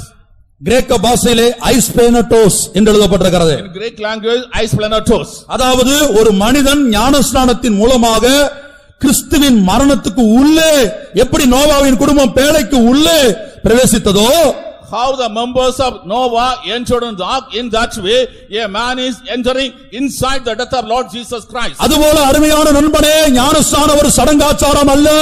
Beloved friend, water baptism is not a ritual. வெறும் தண்ணீருக்குள்ளே மூழ்கி எழும்புற ஒரு அனுபவம் அல்ல. Not getting into water and coming out of water. மாம்ச அழுக்கை நீக்கக்கூடிய ஒரு அனுபவம் அல்ல. It is not an experience of removing the filth of the flesh. இந்த பொல்லாத உலகத்துக்கு வரக்கூடிய அழிவிலிருந்து நீயும் உன் குடும்பமும் தப்ப வேண்டுமானால், If you and your family is to be delivered from the destruction that is coming, the present evil world, இப்போது ஆண்டவர் நமக்கு அனுப்பி கொடுத்த பேழை என்ன? what is the ark God has sent for us today? உங்களையும் என்னையும் இந்த பள்ளியாடி பட்டணத்தையும் இந்த கன்னியாகுமரி மாவட்டத்தையும் காப்பாற்றும்படி இந்த மொத்த உலகத்தையும் காப்பாற்றும்படி பிதா அனுப்பி கொடுத்த பேழை என்ன? In order to preserve you and I, the people of Palliadi and the people all over the world, what is ark that God the Father has sent to us? அதுதான் கர்த்தராகிய இயேசு கிறிஸ்துவின் கல்வாரி மரணம். That is the Calvary death of Lord Jesus Christ. நோவாவின் பேழை எதை காட்டுகிறது? What does the ark of Noah show? கிறிஸ்து இயேசுவின் சிலுவை மரணத்தை வெளிப்படுத்துகிறது. It reveals the death of Lord Jesus at the cross at Calvary. ஞானஸ்நானத்தின் மூலமாக, through water baptism, மெய்யான ஞானஸ்நான சத்தியத்துக்கு கீழ்ப்படிவதன் மூலமாக, by obeying the true water baptism truth, நீ கிறிஸ்து இயேசுவின் மரணத்துக்கு உள்ளே வருகிறாய். you are coming inside the death of Lord Jesus Christ. நான் கேட்கிறேன், I am asking, பூர்வ உலகத்திலே வந்த அழிவுக்கு, for the destruction that came to the old அந்த world, ஜலப்பிரளயத்துக்கு, to that flood, வெறும் கொப்பேர் மரத்தினால் உண்டாக்கப்பட்ட பேழையானது the ark which was made of gopher wood, நோவாவின் குடும்பம் 8 பேரை காப்பாற்றி இருக்க கூடுமானால், if it was possible to save 8 members of Noah's family இந்த பொல்லாத உலகத்துக்கு இனிமேல் வரக்கூடிய அழிவிலிருந்து from the destruction that is coming, the present evil world, தப்பும்படியாக இயேசுவின் சிலுவை மரணம் உன்னை காப்பாற்றாதோ? the death of Lord Jesus at the cross at Calvary, will it not deliver you? இயேசுவின் சிலுவை மரணம் உன்னுடைய குடும்பத்தை ரட்சிக்காதோ? Will not the death of Jesus save your family? ஆகவே ஞானஸ்நான சத்தியத்துக்கு கீழ்ப்படிந்து இயேசுவின் சிலுவை மரணம் என்கிற பேழைக்குள்ளே பிரவேசிக்க உங்களை அர்ப்பணியுங்கள். Therefore you surrender yourself to submit the truth of doctrine, thereby enter in the Lord Jesus Christ death at the ark. குழந்தை ஞானஸ்நானம் சத்திய வேதத்தில் இல்லை. Infant baptism is not in the Bible. தெளிப்பு ஞானஸ்நானம் சத்திய வேதத்தில் இல்லை. The sprinkling water baptism, the sprinkling baptism is not in the Holy Bible. தெளிப்பு ஞானஸ்நானம் சத்தியமாக இருக்குமானால் இயேசு இறங்கி போய் தண்ணீரிலே இறங்கி போய் ஞானஸ்நானம் எடுக்க வேண்டிய அவசியம் இல்லை. If the sprinkling water baptism is true, there is no need for Jesus Christ to get into water and be water baptized. யோவான் ஸ்நானனும் அநேகருக்கு ஞானஸ்நானம் கொடுக்கும்படியாக தண்ணீர் மிகுதியாய் ஓடுகிற ஐனோ நதிக்கு தேடி போக வேண்டிய அவசியம் இல்லை. John the Baptist need not go to the river of Ainon so that he may administer water baptism to many people. ஆகவே அருமையான நண்பனே, இன்னும் எவ்வளவு காலம் சடங்காச்சாரங்கள் பாரம்பரியங்கள் இவைகளால் கட்டப்பட்டு நீ இருக்க போகிறாய்? Beloved friend, how long you will remain bound by the rituals and traditions? இயேசுவின் சிலுவை மரணம் என்கிற அந்த பேழைக்குள்ளே நீ எப்படி பிரவேசிக்க முடியும்? How you can enter in the ark which is the death of Lord Jesus Christ the cross? மெய்யான ஞானஸ்நானத்துக்கு உன்னை அர்ப்பணிப்பதின் மூலமாக, by surrendering to the true truth of water baptism. பிதா குமாரன் பரிசுத்த ஆவியின் நாமத்திலே, in the name of the Father, Son and Holy Ghost, பரிசுத்த அப்போஸ்தலர்கள் அல்லது அவருடைய அனுமதி பெற்றவருடைய கரத்திலே, from the hands of the holy apostles or the permitted by apostles, முழுகி ஞானஸ்நானம் எடுக்க வேண்டும். you should get immersed and be water baptized. இந்த ஐஸ்பேனட்டோஸ் என்கிற வார்த்தைக்கு அர்த்தம் என்ன? What is the ஐஸ்பேனட்டோஸ் meaning? கிறிஸ்துவின் மரணத்துக்குள்ளே ஒரு மனிதன் முழுகுவது. A man is getting drowned in the death of Lord Jesus Christ. இங்கே ஞானஸ்நானம் எடுத்தவர்கள் எத்தனை பேரோ? How many people were water baptized? நீங்கள் எடுத்து 30 வருஷங்கள் ஆகலாம். It is 30 years since you were water baptized. நீங்கள் வெறும் தண்ணீருக்குள்ள முழுகவில்லை. You need not simply get into water. கர்த்தராகிய இயேசுவின் கல்வாரி மரணத்துக்குள்ளே, கிறிஸ்து இயேசுவின் மரணத்துக்குள்ளே நீங்கள் மூழ்கி இருக்கிறீர்கள். You have become immersed in the death of Lord Jesus the cross. கர்த்தருடைய பரிசுத்த நாமத்துக்கு மகிமை உண்டாகட்டும். Praise be to the holy name of God. ஆகவே ஞானஸ்நானம் ஒரு தேவனுடைய பிள்ளைக்கு தேவையாயிருக்கிறது. A child of God needs this water baptism. இனி நித்தியத்துக்கு போக முடியாக, in order to go to eternity, நாம் நேற்றைய தினத்தில் கேள்விப்பட்டது போல, as we heard yesterday, நித்தியம் என்கிற வார்த்தை எபிரேய பாஷையிலே ஓலாம் என்று எழுதப்பட்டிருக்கிறது. in Hebrew language, olam is a term used for eternity. கண்ணுக்கு புலப்படாமல் மறைந்திருக்கிற இடம், the place which is not visible to eyes remains hidden. அடுத்த அர்த்தம் முடிவில்லாத இடம், another meaning is endless time place. அடுத்த நிரந்தரமான இடம். It's a permanent place. இப்படி பல அர்த்தங்கள் கொடுக்கப்பட்டிருக்கிறது. many meanings are given. கிரேக்க பாஷையிலே அது அயோனியஸ் என்று அழைக்கப்படுகிறது. in Greek language it is called Aionios. அது முடிவில்லாத இடம். it is a place without end. அதுக்கு முடிவே இல்லை. there is no end to it. நித்தியத்திலே வேதனைப்படக்கூடிய ஒரு நரகம் இருக்கிறது, அக்னி கடல் இருக்கிறது. In eternity there is a place of torment, the lack of fire. அதற்கு முடிவே இல்லை. There is no end to it. அதிலே ஒரு மனிதன் பிரவேசித்தால் வெளியே வரவே முடியாது. If a man enters in, he cannot come out of it. அதுபோல நித்தியத்திலே 4 வித்தியாசமான வாசஸ்தலங்கள் இருக்கிறது. In eternity there are 4 important habitations. அது புதிய பூமி, புதிய வானம், புதிய எருசலேம், சியோன் என்று அழைக்கப்படுகிறது. They are called new earth, new heaven, new Jerusalem and Zion. அப்ப அதிலே அந்த வாசஸ்தலத்தை பிரவேசிக்கும்படியாக Not to enter in these habitations. நமக்கு என்ன தேவையாக இருக்கிறது? What do we need? நம்முடைய ரட்சிப்பு நித்திய ரட்சிப்பாக மாற வேண்டும். Our salvation should become eternal salvation. நேற்றைய தினத்திலே நித்திய மீட்பை குறித்து கேள்விப்பட்டோம். Yesterday we heard about eternal redemption. நித்திய ராஜ்யத்துக்கு போகும்படியாக, Not to go to the eternal kingdom. நித்திய பிதாவை தரிசிக்கும்படியாக, Not to meet the eternal Father. நித்திய தேவனோடு என்றென்றைக்கும் இருக்கும்படியாக, Not to dwell with the eternal God forever and ever. இந்த பூமியிலே உன் ஆத்துமா நித்தியமாக மீட்கப்பட வேண்டும். Your soul should be redeemed eternally in this world. இரண்டாவதாக, Secondly, உனக்கு ஒரு நித்திய ரட்சிப்பும் தேவையாயிருக்கிறது. you need an eternal salvation. எபிரேயர் 5ஆம் அதிகாரம் 9ஆம் வசனத்தை வாசிக்கும்போது, When we read Hebrews chapter 5 verse 9, தாம் பூரணரான பின்பு தமக்கு கீழ்ப்படுகிற யாவரும் நித்திய ரட்சிப்பை அடைவதற்கு காரணராகி. அருமையான தேவனுடைய பிள்ளையே, beloved child of God, உங்களில் யாரையாலும் பார்த்து நீங்கள் ரட்சிக்கப்பட்டீர்களா என்று கேட்டால், if anybody asks you, are you saved? நம்ம எல்லாரும் கரங்களை உயர்த்துவோம். All of us will lift our hands. ஏனென்றால் நம்ம எல்லாரும் ரட்சிக்கப்பட்டிருக்கிறோம். Because we have been saved. ஆனால் ரட்சிக்கப்பட்டவர்கள் அல்ல நித்தியத்திலே தேவனோடு என்றென்றைக்கு இருக்க போவது. Not the saved people will be forever with eternity. நித்திய ரட்சிப்பை பெற்றுக் கொண்டிருக்கிறாயா என்று ஒரு கேள்வி வருகிறது. A question rises, have eternal salvation. நீ பெற்றுக்கொண்ட மீட்பு நித்திய மீட்பு தானா? The redemption that you obtain, is it eternal redemption? நீ பெற்றுக்கொண்ட ரட்சிப்பு நித்திய ரட்சிப்பு தானா? The salvation that you obtain is eternal salvation. அதென்ன நித்திய ரட்சிப்பு? What is eternal அதென்ன salvation? நித்திய மீட்பு? What is eternal redemption? ஒரு மனிதன் ஒரு பாவத்துக்கு அடிமைப்பட்டிருக்கிறான். When a man is enslaved to sin, ஆண்டவராகிய இயேசு தன்னுடைய இரத்தத்தினால் அவனை விலைக்கு வாங்கினார். the Lord Jesus Christ is bought him with his blood. அந்த பாவியுடைய பாவங்கள் மன்னிக்கப்பட்டது. The sins of the sinner is forgiven. அவன் தன்னுடைய பாவங்களை எல்லாம் கல்வாரி அண்டையிலே இயேசுவிடத்தில் அறிக்கையிடுகிறான். He is confessing all the sins to Lord Jesus cross at Calvary. நித்திய அவன் மீட்கப்படுகிறான். He is delivered. ஆனால் கொஞ்ச நாட்கள் ஆன பிற்பாடு After some days, அவன் ஞானஸ்நானம் எடுத்துக்கொள்ளலாம். he is receiving water baptism. Mark 16ஆம் அதிகாரம் 16ஆம் வசனத்தை வாசிப்போம். Mark's Gospel chapter 16 verse 16. விசுவாசமுள்ளவனாய் ஞானஸ்நானம் பெற்றவன் ரட்சிக்கப்படுவான், விசுவாசியாதவனோ ஆக்கினைக்குள்ளாக தீர்க்கப்படுவான். விசுவாசம் உள்ளவனாகி ஞானஸ்நானம் பெற்றவன் ரட்சிக்கப்படுவான். He that believes and is baptized shall be saved. இங்கே அநேகர் ஞானஸ்நானம் எடுக்காதவர்களாய் இருக்கலாம். Many might be not at water baptized. இந்த கன்வென்ஷன் முடிவதற்குள்ளாக இந்த ஞானஸ்நான சத்தியத்துக்கு உங்களை ஒப்புக்கொடுங்கள். Before the end of the convention, surrender yours to the truth of water baptism. நான் மறுபடியும் சொல்லுகிறேன், அது தண்ணீருக்குள்ளே மூழ்கி எழும்புற அனுபவம் மாத்திரமல்ல.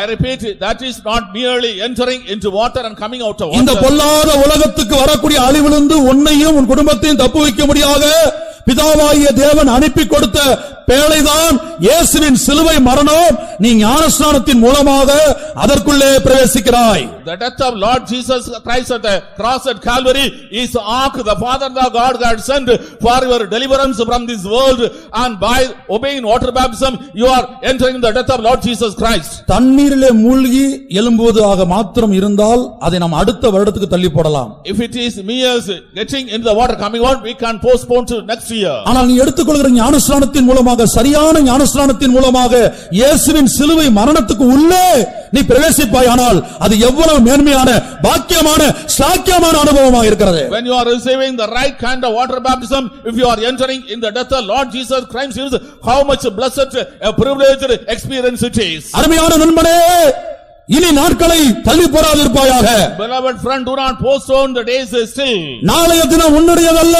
Tomorrow is not yours. இன்றைக்கே ரட்சணிய நாள். Today is the day of salvation. இதோ இயேசுவின் சிலுவை மரணம் பள்ளியாடிலே தூர இடத்திலே உட்கார்ந்து இந்த வார்த்தைகளை கேட்டுக்கொண்டிருக்கிற நண்பரே, அந்த மரணத்துக்குள்ளே பிரவேசிக்கும்படியாக உன்னை அழைக்கிறது. Oh people of Palliyadi, the people who are at faraway places and listening to the word of God, that is the Lord Jesus Christ, the cross at Calvary is inviting you.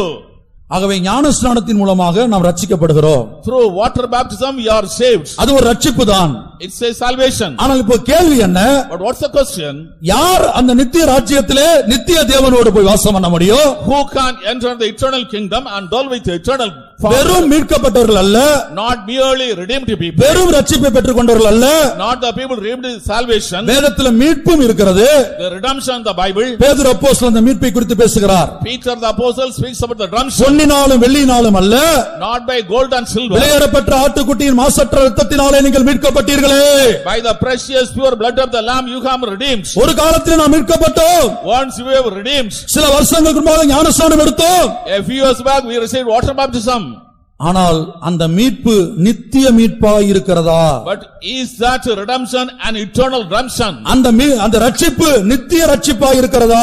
Is that salvation a eternal salvation? இங்கே தேவனுடைய வார்த்தை என்ன சொல்கிறது? What does the word of God say here? இயேசு யாருக்கு உதவி செய்கிறார்? Whom the Lord Jesus is helping. எபிரேயர் 5ஆம் அதிகாரம் 9ஆம் வசனத்திலே தாம் பூரணர் ஆன பின்பு தன்னுடைய வார்த்தைக்கு தனக்கு யார் கீழ்ப்படுகிறார்களோ அவர்கள்தான் நித்திய ரட்சிப்பை அடைய முடியும், எல்லாரும் அல்ல.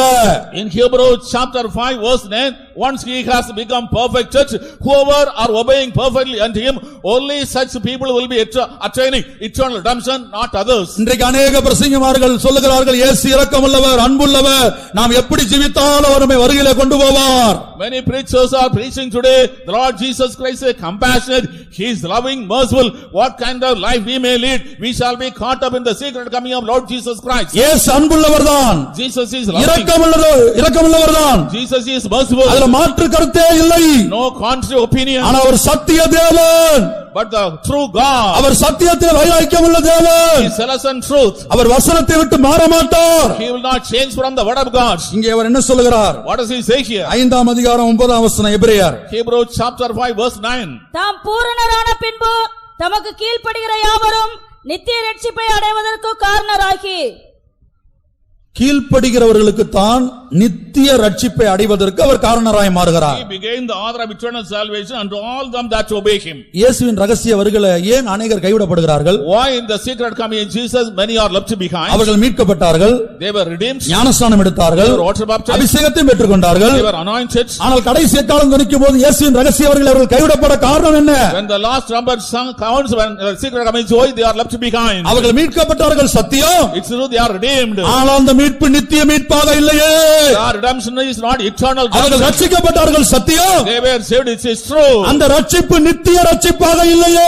That salvation is not eternal salvation. அது என்ன நித்திய ரட்சிப்பு? What is eternal salvation? ஒரு காலத்தில் நம்முடைய பாவங்களை அறிக்கையிட்டோம், Once we confess our sins, இயேசுவின் ரத்தம் நம்மை மன்னித்தது, the blood of Jesus forgave நம்மை us, கழுவி சுத்திகரித்தது, our sins were forgiven, ஞானஸ்நானத்தை பெற்றுக்கொண்டோம். we received water baptism. ஆனால் இன்றும் நம்முடைய வாழ்க்கையில் எத்தனையோ பாவங்கள் பின்தொடர்கிறது. Even today in our life many sins are following us. இன்றைக்கும் நமக்கு விடுதலை ஜெயம் எடுக்க முடியாத, விடுவிக்கப்பட முடியாத எத்தனையோ பாவங்கள் நமக்குள்ளே காணப்படுகிறது. Even today there are many sins over which we are not victorious, over which we are not delivered. நித்திய அக்னி கடலிலே, நித்தியமாய் அக்னி எரியக்கூடிய கடலிலே யார் போவார்கள் என்று வேதத்திலே பல்வேறு வசனங்கள் இருக்கிறது. ஒரு வசனத்தை நான் உங்களுக்கு முன்பாக வைக்கிறேன். In the lake of fire, where the fire is burning forever and ever, who will enter into? To show that there are many scripture verses, I want to bring forth before you one particular verse. வெளிப்படுத்தின விசேஷம் 21ஆம் அதிகாரம் 8ஆம் வசனம். The book of Revelation chapter 21 verse 8. பயப்படுகிறவர்களும் அவிசுவாசிகளும், பயப்படுகிறவர்கள், The fearful, பயப்படுகிறவர்கள், the fearful, அருமையான நண்பனே, beloved friend, நீ ஒரு பயப்படுகிற மனிதனாய் மரண பயத்தினால் கட்டப்பட்டு, மனுஷ பயத்தினால் கட்டப்பட்டு, அதிகாரத்துக்கும் இன்னும் பல்வேறு காரியங்களுக்கும் நீ பயந்து ஜீவிப்பாயானால், if you are a fearful man, if you are bound by the fear regarding men and powers and authority, you are enslaved and fear and continue to live. ஒரு மொர்தெகாயை பாருங்கள். See Mordecai. இந்த பள்ளியாடிலே ஒரு மொர்தெகாயை நான் கொண்டு வந்து நிறுத்துகிறேன். Oh Palliyadi, I am presenting before one Mordecai. அன்றைக்கு Media Persia சாம்ராஜ்யத்திலே in the empire of Media Persia, ஆமானுக்கு முன்பாக, before Haman, அவனுடைய அதிகாரத்துக்கு முன்பாக, before his power, எல்லாரும் அவனுக்கு பயந்து வணங்கினார்கள். all people feared and worshipped him. ஆனால் மொர்தெகாய் என்ன சொல்லுகிறான்? What does Mordecai say? நான் அவனை வணங்க மாட்டேன், I will not worship him. நான் அவனுக்கு பயப்பட I மாட்டேன், will not fear him. நான் யூதன், I am a Jew. நான் ஒரு தேவனுடைய பிள்ளை. I am a child of God. சம்பவித்தது என்ன? What happened? 50 முழ உயர தூக்குமரம் அவனுக்காக செய்யப்பட்டது. Gallows height of 50 cubits was made for him. இந்த செய்தியை கேள்விப்பட்ட பிற்பாடாவது After he heard the message, Mordecai ஆமானை வணங்கவில்லை. Mordecai did not worship Haman. மொர்தெகாய் தனக்காக செய்யப்பட்ட 50 முழ உயர தூக்குமரத்தை கண்டும் பயப்படவில்லை, அதை உண்டாக்கின ஆமானை கண்டும் பயப்படவில்லை. Mordecai was not afraid of the 50 cubits gallows which was made for him. He was not afraid of Haman also. ஆனால் இன்றைக்கு நம்முடைய ஜீவியத்தை நிதானித்து பார்ப்போம். But if we examine our life today, எத்தனை பேருக்கு பயந்து பயந்து பயந்து ஸ்தானத்துக்கு பயந்து பயந்து ஸ்தானத்தை தக்க வைக்க முடியாத பயந்து பயந்து செத்துக் கொண்டிருக்கிறாய். how many people we fear to keep our positions, to how many people we fear to positions and men. மொர்தெகாயுடைய சத்துருக்கள் இப்படி பேசிக் கொண்டார்கள். The enemies of Mordecai spoke, அவன் யூத குலமானால், if he belongs to a Jewish community, நீ செய்து வைத்த 50 முழ உயர தூக்குமரம் அவனை தூக்கிலே போட முடியாது, அது உன்னை ரட்சிக்காது. in the 50 cubits gallows that you have made, you cannot hang him, it cannot save you. அவன் யூத குலமானால், if you become a Jewish tribe, நீ அவனை மேற்கொள்ளாமல், you cannot overcome him. ஒரு மனிதனுக்கு எவ்வளவு பெரிய அதிகாரம் இருக்கட்டும், how much power a man must possess, நீங்கள் யாரை கண்டு பயப்பட வேண்டிய அவசியமில்லை. you need not be afraid of anyone. ஒவ்வொரு நாளும் பயந்து பயந்து சாக வேண்டிய அவசியமில்லை. there is no need to fear and die every day. நீ யூத குலமாய் இருப்பாயானால், if you belong to Jewish tribe, நீர் அவனை மேற்கொள்ளாமல் அவனுக்கு முன்பாக தாழ்ந்து போவது நிச்சயம். you will not overcome, but you will be defeated before him. ஆமானின் சத்துரு, ஆமானின் சிநேகிதர்கள் ஆமானிடத்தில் இப்படி சொன்னார்கள். the friends of Haman told this unto Haman, மொர்தெகாய் யூத குலமானால், if Mordecai belongs to Jewish community, நீர் அவனை மேற்கொள்ளவே முடியாது. you cannot overcome him. யூதா என்றால் துதி என்ற அர்த்தமா? Judah means praise. அருமையான தேவஜனமே, oh beloved child of God, பிரச்சனைகள் பெருகும்போது, when problems are சத்துருக்கள் பெருகும்போது, the increase enemies are அதை கண்டு பயப்படாமல் தேவனை துதிப்பாயாக. do not be afraid of anyone, but start praising God. உன் சத்துருக்கள் உன்னை மேற்கொள்ளாமல் உனக்கு முன்பாக தாழ்ந்து போவது நிச்சயம். It's true, the enemies will not overcome you, but they will fall before you. இனி தானியேலை பாருங்கள். look unto Daniel. அவன் என்ன செய்தான்? தரி ராஜா போட்ட சட்டத்தை கண்டு பயப்படவில்லை. he was not afraid of the decrees enacted by the king Darius. ஜெபம் பண்ண கூடாது என்று சட்டம் போடப்பட்டது. there was a law that one should not pray. ஜெபம் பண்ணினால் சிங்கத்தின் கெபியிலே தூக்கி போடுவோம். if one prays, he will be put in the den of lions. தானியேல் சிங்கத்தை கண்டு பயப்படவில்லை. Daniel was not afraid of lions. தேசத்தின் சட்டத்தை கண்டு பயப்படவில்லை. he was not afraid of the law of the ராஜாவின் அதிகாரத்தை கண்டு பயப்படவில்லை. he was not afraid of the power of the king. தானியேல் எங்கே? இன்றைக்கு நாம் எங்கே? where is Daniel and where are we today? பயப்படுகிறவன் அது யாராயிருந்தாலும் நித்திய அக்கினியிலே போய் சேருவான். he that fears, whoever he may be, he will take his part in the eternal hellfire. Shadrach Meshach ஆபேத்நேகோவை பாருங்கள். look unto Shadrach, Meshach, Abednego. வாலிபர்கள், they were young men. 7 மடங்கு சூடாக்கப்பட்ட அக்கினி, the 7 times heated furnace. அந்த அக்கினியை கண்டவர்கள் பயப்படவில்லை. they were not afraid of the furnace. அந்த ராஜாவின் சட்டத்தை கண்டு பயப்படவில்லை. they were not afraid of the law of the country. தேவனுக்கு பயந்து, they feared God. தேவனுடைய பிரமாணத்துக்கு பயந்து feared the laws of God. அவர்கள் ஜீவித்தார்கள். they lived. அவர்கள் பயப்படவில்லை. they did not fear. இப்படி வரிசையாக நாம் வாசிக்கும் போது when we read continuously, கடைசியாக எழுதப்பட்டிருக்கிறது பொய்யர் அனைவரும். all the liars finally. நம்முடைய மனசாட்சி நாம் கேட்டு பார்ப்போமாக. let us ask our conscience. ஒரு நாளைக்கு எத்தனை பொய்யை நாம் பேசுகிறோம்? how many lies we speak every day? ஒரு நபரிடத்தில் நாம் ஒரு காரியத்தை கேட்கிறோம், we are asking a particular from a friend. இதை நான் கேட்டேன் என்று சொல்லாதே என்று சொல்லுகிறோம். we say you should not tell that I asked it. நாம் பொய் சொல்றது மாத்திரமல்ல, அடுத்தவனையும் பாதாளத்துக்குள்ளே அனுப்புகிறோம். not only we are telling lies, we are taking another person to hell. உனக்கு பயம் உண்டாகிறதா? do you have fear? இந்த வசனத்தை கேட்கும்போது உன் இருதயம் நடுங்குகிறதா? when you hear the verse, is your heart trembling? அந்த பரிசுத்தவான் ஜெபிக்கும்போது ஜெபித்தார். when the saint prayed, he prayed like this. ஆண்டவரே, நாங்கள் வேஷதாரிகளாக காயினை போன்று தேவ நம்பிக்கை இழந்து தேவ சமூகத்திலே காணப்படுகிறோம். oh Lord, we are disguised people, we are not true, just like Cain, having lost presence of God, we are in the presence of God. இதுதான் ஒரு மெய்யான பரிசுத்தவானுடைய அறிக்கையா இருக்கிறது. This is a true confession by true saint. கணம் புரிந்த chief pastor டி.யு. Thomas அவர்கள் மார்த்தாண்டத்தில் ஒரு ஞாயிற்றுக்கிழமை பிரசங்கம் பண்ணினார். Chief Pastor T.U. Thomas, honorable pastor, once preached at Marthanda on Sunday. உங்களில் அநேகர் இந்த பிரசங்கத்தை கேட்டிருப்பீர்கள். Many might have listened to that sermon. அவர் மிகப்பெரிய பரிசுத்தவான். He is a great saint. நல்ல சமாரியனுடைய அந்த சப்ஜெக்ட் எடுத்துக்கொண்டு சொன்னார். He took the topic of Good Samaritan told. அதில் உள்ள ஒவ்வொரு கேரக்டரையும் சொன்னார். He mentioned every character I speak. இதில் நீங்கள் யாராக இருக்கிறீர்கள்? Who are you in that character? நான் யார் தெரியுமா என்று கேட்டார் சபையாரை பார்த்து. To the congregation he asked, who am I? நான் உங்களுக்கு நினைவு இருக்கும் என்று நினைக்கிறேன். I hope you remember it. ஒரு மிகப்பெரிய பரிசுத்தவான் இந்த தேவ சமூகத்திலே சொல்லுகிறார். A great saint tells in the presence of God. கணம் பொருந்திய சீஃப் பாஸ்டர் டி.யு. தாமஸ் அவர்கள் Honorable Chief Pastor T.U. Thomas. அந்த வேத பகுதியிலே காணப்படுகிற கள்ளன் நான் தான் அந்த கள்ளன். I am the thief in that spiritual portion, he says. இனி இயேசுவை கவனித்து பாருங்கள். You look unto Jesus. ஒருவன் வந்து சொல்லுகிறான் நல்ல போதகரே. One person says, oh good master. அதற்கு இயேசு என்ன சொல்லுகிறார்? What does Jesus say? நீ என்னை நல்லவன் என்று சொல்வானேன். Oh, you call me good. பிதா ஒருவர் தவிர ஒருவரும் நல்லவன் இல்லையே. Except the Father, nobody is good. அருமையான தேவ ஜனமே, Beloved people of God. நம்முடைய நிலவரம் எப்படிப்பட்டதா இருக்கிறது? What is our condition? நம்முடைய உண்மையான வாழ்க்கைய உண்மையான நிலவரத்தை இந்த கல்வாரி மரணத்துக்குள்ள இந்த வேளையில கொண்டு வர போகிறோம். We are going to bring our true state in the death of Jesus, the cross at Calvary. கடைசி நாட்கள்ல சபையில் நடக்கக்கூடிய அடையாளம் என்ன? What are the signs will take place in the final days? தேவபக்தியின் வேஷத்தை போட்டு அதன் பலனை ஒவ்வொருத்தரும் மறுதலித்துக் கொண்டே இருப்பார்கள். They will have the fashion of godliness, but they will be denying the power thereof. போற்றுவது தேவபக்தியின் வேஷம். They have the fashion of godliness. சுபாவத்தின் பகுதியிலே, On the side of character. அந்த ஜென்ம சுபாவத்தின் பகுதியிலே, On the side of natural sin. அதில் விடுதலை இல்லாமல் No deliverance. எத்தனையோ துஷ்ட சுபாவத்துக்கு அனுகூலம் இடம் கொடுத்து And enslaved to many wicked characters. தேவ சமூகத்தில் ஒத்துக்கொள்ளாமல், Not accepting in the presence of தேவ வசனத்துக்கு தாழ்த்தாமல், not humbling before the word of வசனத்தை God. கண்டு நடுங்காமல், Not trembling before the word of God. நீதிகரிக்கிற பூசி மொழுகிற ஒரு வெள்ளடிக்கப்பட்ட கல்லறை போன்ற வாழ்க்கை. Camouflaging just like a white sepulchre they are.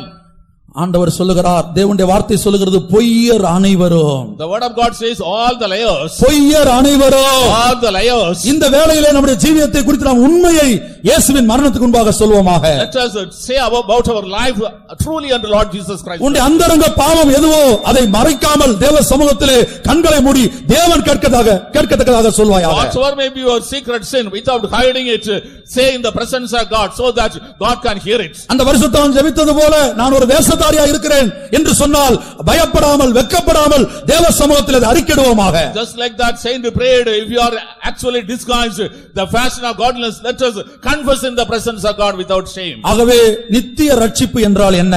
What is meant by eternal salvation? ஞானஸ்நானம் எடுத்த நாம் இன்றைக்கு ஜெயஜீவியம் செய்து கொண்டிருக்கிறோமா? We who are water baptized, are we able to have a victorious life? நான் அல்ல என்கிற இடத்துக்கு வந்திருக்கிறோமா? Have we come to the place, not I? கிறிஸ்துவுடனே கூட அடக்கம் பண்ணப்பட்டிருக்கிறோமா? Have we buried with Lord Jesus Christ? ஞானஸ்நானம் எடுத்தவர்கள் செய்ய வேண்டிய காரியத்தை வரிசையாய் சொல்லிக் கொண்டிருக்கிறேன். I am telling continuously what are the things this water bath people should do. இனி நம்முடைய சரீரத்தின் அவயங்கள் ஒவ்வொன்றையும் நீதிக்கு அடிமையாக ஒவ்வொரு நாளும் ஒப்பு கொடுத்து கொண்டிருக்கிறோமா? Are we enslaving all the members of body as slaves to righteousness every day?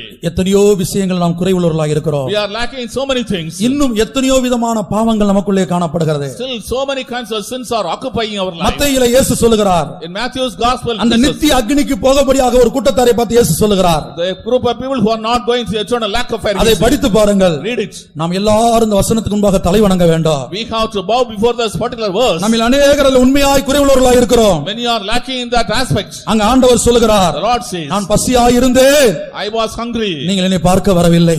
Give me food. எனக்கு வாசிங்க, போஜனம் தரவில்லை. You did not give me food. 25 அதிகாரம் 41 வசனம். 25:41 முதல். Chapter 25 verse 41. மத்தேயு.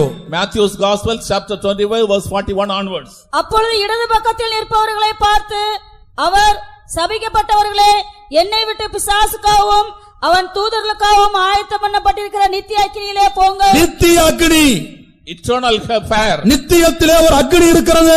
In eternity there is a fire. அது நித்திய அக்கினி. It is eternal fire. அதுக்கு முடிவே இல்லை. There is no end to it. ஒரு மனிதன் அதுக்குள்ளே போனால் வெளியே வர முடியாது. If a man enters it, he cannot come out. கர்த்தருடைய பரிசுத்த நாமத்துக்கு உண்டாகட்டும். Praise be to the holy name of God. இன்றைக்கு நான் ஊழியம் செய்கிற இடத்துல எங்களுடைய ஜனங்கள் எல்லாருடைய வீட்டு ஏசி வாங்கி மாட்டிக் கொண்டிருக்கிறார்கள். In the place I am the Lord, in almost all the houses they have fixed AC tower. ஏனால் இன்றைக்கு கன்னியாகுமரி மாவட்டத்தில் பயங்கர சூடு. In Kannada much heat. அதற்கு காரணம் தான் இந்த படங்கள். The reason for this is all pictures. இந்த climate changeக்கு தீர்க்கதரிசனத்தின் நிறைவேறுதல் தான் காரணமாக இருக்கிறது. The fulfillment of prophecies is the reason for climate change. இன்றைக்கு இந்த climate தாங்க முடியாம 20 டன் ஏசியை வாங்கி வசந்த் அண்ட் கோல வாங்கி எல்லாரும் மாட்டிக்கொண்டிருக்கிறார்கள். Not able to bear the heat, they have bought 20 ton AC and fixed in their houses for us. அருமையான கிறிஸ்தவ சமுதாயமே, கிறிஸ்தவ நண்பரே, நித்திய அக்கினி கடலிலே ஒரு வசந்த் அண்ட் கோ இல்லையே. Beloved Christian friend, Christian society, in eternal hell there is no Vasant and Go.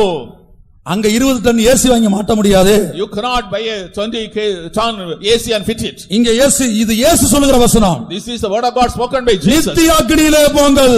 You will enter into eternal fire. யாரை பார்த்து சொல்லுகிறார்? To whom he says. 42ஆம் வசனம் முதல். Verse 42 onwards. பசியாயிருந்தேன், நீங்கள் எனக்கு போஜனம் கொடுக்கவில்லை. தாகமாயிருந்தேன், நீங்கள் என் தாகத்தை தீர்க்கவில்லை. அந்நியனாயிருந்தேன், நீங்கள் என்னை சேர்த்துக் கொள்ளவில்லை. வஸ்திரமில்லாதிருந்தேன், நீங்கள் எனக்கு வஸ்திரம் கொடுக்கவில்லை. வியாதியுள்ளவனாயும் காவலில் அடைக்கப்பட்டவனாயும் இருந்தேன், நீங்கள் என்னை விசாரிக்க வரவில்லை என்பார். இன்றைக்கு இத்தனை சுபாவத்துக்கு நம்ம ஒப்பிட்டு பார்ப்போம். Let us compare ourselves with these characters. ஆரம்பத்திலே சொன்ன சில சுபாவங்கள் கூட அனைவருடைய வாழ்க்கையில இருக்கலாம். The characters I mentioned beginning may be in the life of people. இதுல முக்கியமான ஒரு காரியம், Most important thing. நான் காவலில் அடைக்கப்பட்டவனாய் இருந்தேன், I was in prison. என்னை விசாரிக்க வரவில்லை. You did not visit me. அநேக தேவனுடைய பிள்ளைகள் தவறுவது இந்த இடத்தில்தான். Many people of God miss in this place. இப்ப யோசேப்பை எடுத்துக்கொள்ளுங்கள். Consider Joseph. அவன் ஒரு விபச்சார பாவி என்று குற்றம் சுமத்தப்பட்டது. He was accused as an adulterer. தேசத்திலே கனம் பொருந்தின ஸ்திரீ சொல்லுகிறாள், இவன் என்னோடு விபச்சார பாவம் பண்ணினான். The honorable woman of the country says he committed adultery with me. வஸ்திரம் என் கையில் இருக்கிறது. The garment is in my hand. மொத்த எகிப்து தேசம் அதை நம்பினது. The whole land of Egypt believed it. எல்லாரும் அவனை தூசித்தார்கள். All people blasphemed him. ஆனால் உண்மை என்ன பிரியமானவர்களே? Beloved, what is the truth? சத்தியம் என்ன பிரியமானவர்களே? What's the truth? யோசேப்பு பரிசுத்தவான் என்பது தேவனுக்கு தெரியும். God knows that Joseph was a saint. எகிப்து சமுதாயத்தில், எகிப்து தேசத்தில் அநேகர் அவனை ஒரு பாவியாக பார்த்தார்கள். In the country Egypt, many people saw him as a sinner. இந்த பாவம் அவனை எங்கே கொண்டு போய் அடைத்தது?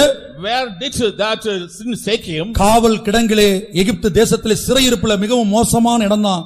எகிப்து சிறையிருப்பின் சரித்திரத்தை படித்து பார்த்தால் மோசமான இடம்தான் காவல் கிடங்கு. If you read the history of the prison of the land of Egypt, the most miserable place is the dungeon. இப்படிப்பட்ட நிந்தைகள் வழியாக, அவமானத்தின் வழியாக, பரியாசத்தின் வழியாக, அபாண்டமான குற்றச்சாட்டின் வழியாக ஒரு தேவனுடைய பிள்ளை கடந்து போகும்போது நீங்கள் அவரிடத்தில் அனுகூலமாக இருந்து விசாரித்து அன்பாய் இடைபெட்டீர்களா? When a child of God is passing through such shame, reproach and all sorts of difficulties, sufferings, were you loving him and visiting him?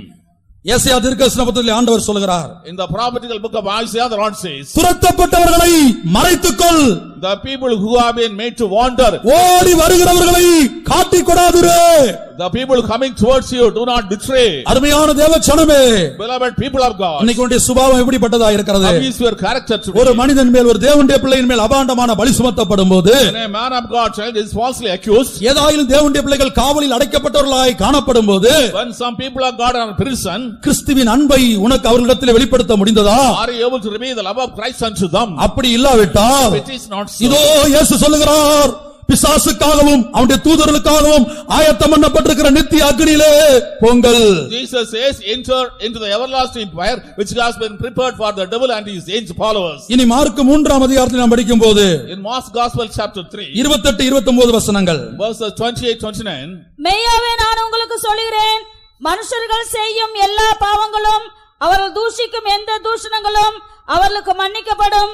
ஒருவன் பரிசுத்த ஆவிக்கு விரோதமாக தூஷணம் சொல்வானாயில் அவன் என்னைக்கும் மன்னிப்படையாமல் நித்திய ஆக்கினைக்குள்ளாய் இருப்பான் என்றார். பரிசுத்த ஆவிக்கு விரோதமாக ஒருவன் தூஷித்தால், if you blaspheme by the Holy Ghost, அவனுக்கு என்றென்றைக்கும் மன்னிப்பு இல்லை. he has never forgiveness. அவன் எங்கே போவான்? Where shall he go? நித்திய ஆக்கினைக்குள்ளே போவான். இது நான் சொல்லவில்லை, இயேசு சொல்லுகிறார். He will go to eternal damnation, eternal fire. Not I am saying, Jesus says. அதென்ன பரிசுத்த ஆவிக்கு விரோதமாய் பேசுவது? What is speaking against Holy Ghost? பேதுரு சொல்லுகிறார், Peter says, வேதத்தில் உள்ள எந்த ஒரு தீர்க்க தரிசனமும் தீர்க்கதரிசிகள் தானாய் சொல்லுகிறதில்லை, பரிசுத்த ஆவியினால் ஏவப்பட்டு பேசினார்கள். every prophecy in the Holy Bible, the men of God are not speaking, they were inspired by the Holy Spirit and they speak. 2 பேதுரு 1:20-21. 2 Peter chapter 1 verses 20 and 21. 2 பேதுரு 1ஆம் அதிகாரம் 20-21. 2 Peter chapter 1 verses 20 and 21. வேதத்திலுள்ள எந்த தீர்க்க தரிசனமும் சுய தோற்றமான பொருளை உடையதா இராதென்று நீங்கள் முந்தி அறிய வேண்டியது. தீர்க்க தரிசனமானது ஒரு காலத்திலும் மனுஷுடைய சித்தத்தினாலே உண்டாகவில்லை, தேவனுடைய பரிசுத்த மனுஷர்கள் பரிசுத்த ஆவியினாலே ஏவப்பட்டு பேசினார்கள். இன்றைக்கு தேவன் உரைத்த தீர்க்க தரிசனத்துக்கு முன்பாக விஞ்ஞான உலகம் முழங்கால் படியிட்டு நிற்கிறது. Today before the prophecy of God, the scientific world has bowed down. பூமி பின்னிட்டு திரும்பும். The earth will rotate the reverse. பூமி தன் இடத்தை விட்டு நீங்கும். The earth will be reversed to place. வானத்தை அதிர பண்ணுவேன். I will shake the heavens. பூமி அதிர்ச்சி உண்டாகும். There will be earthquakes. இதெல்லாம் தேவனுடைய தீர்க்கதரிசன வார்த்தைகள்.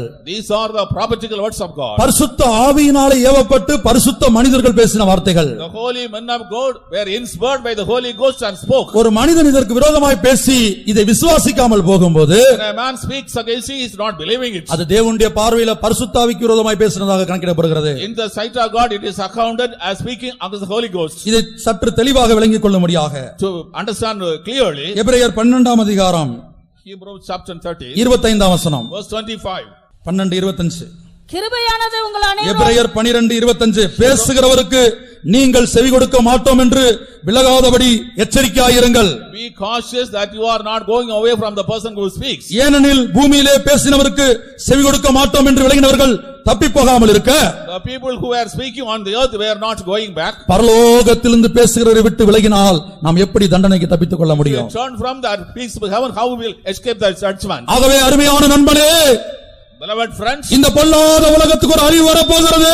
and yeah, destruction is coming to the present evil world. அந்த அழிவிலிருந்து பள்ளியாடியே நீ தப்பும்படியாக Oh Palliyadi, you should be delivered from destruction. பிதாவாகிய தேவன் The Father God. அனுப்பி கொடுத்த பேழை என்ன?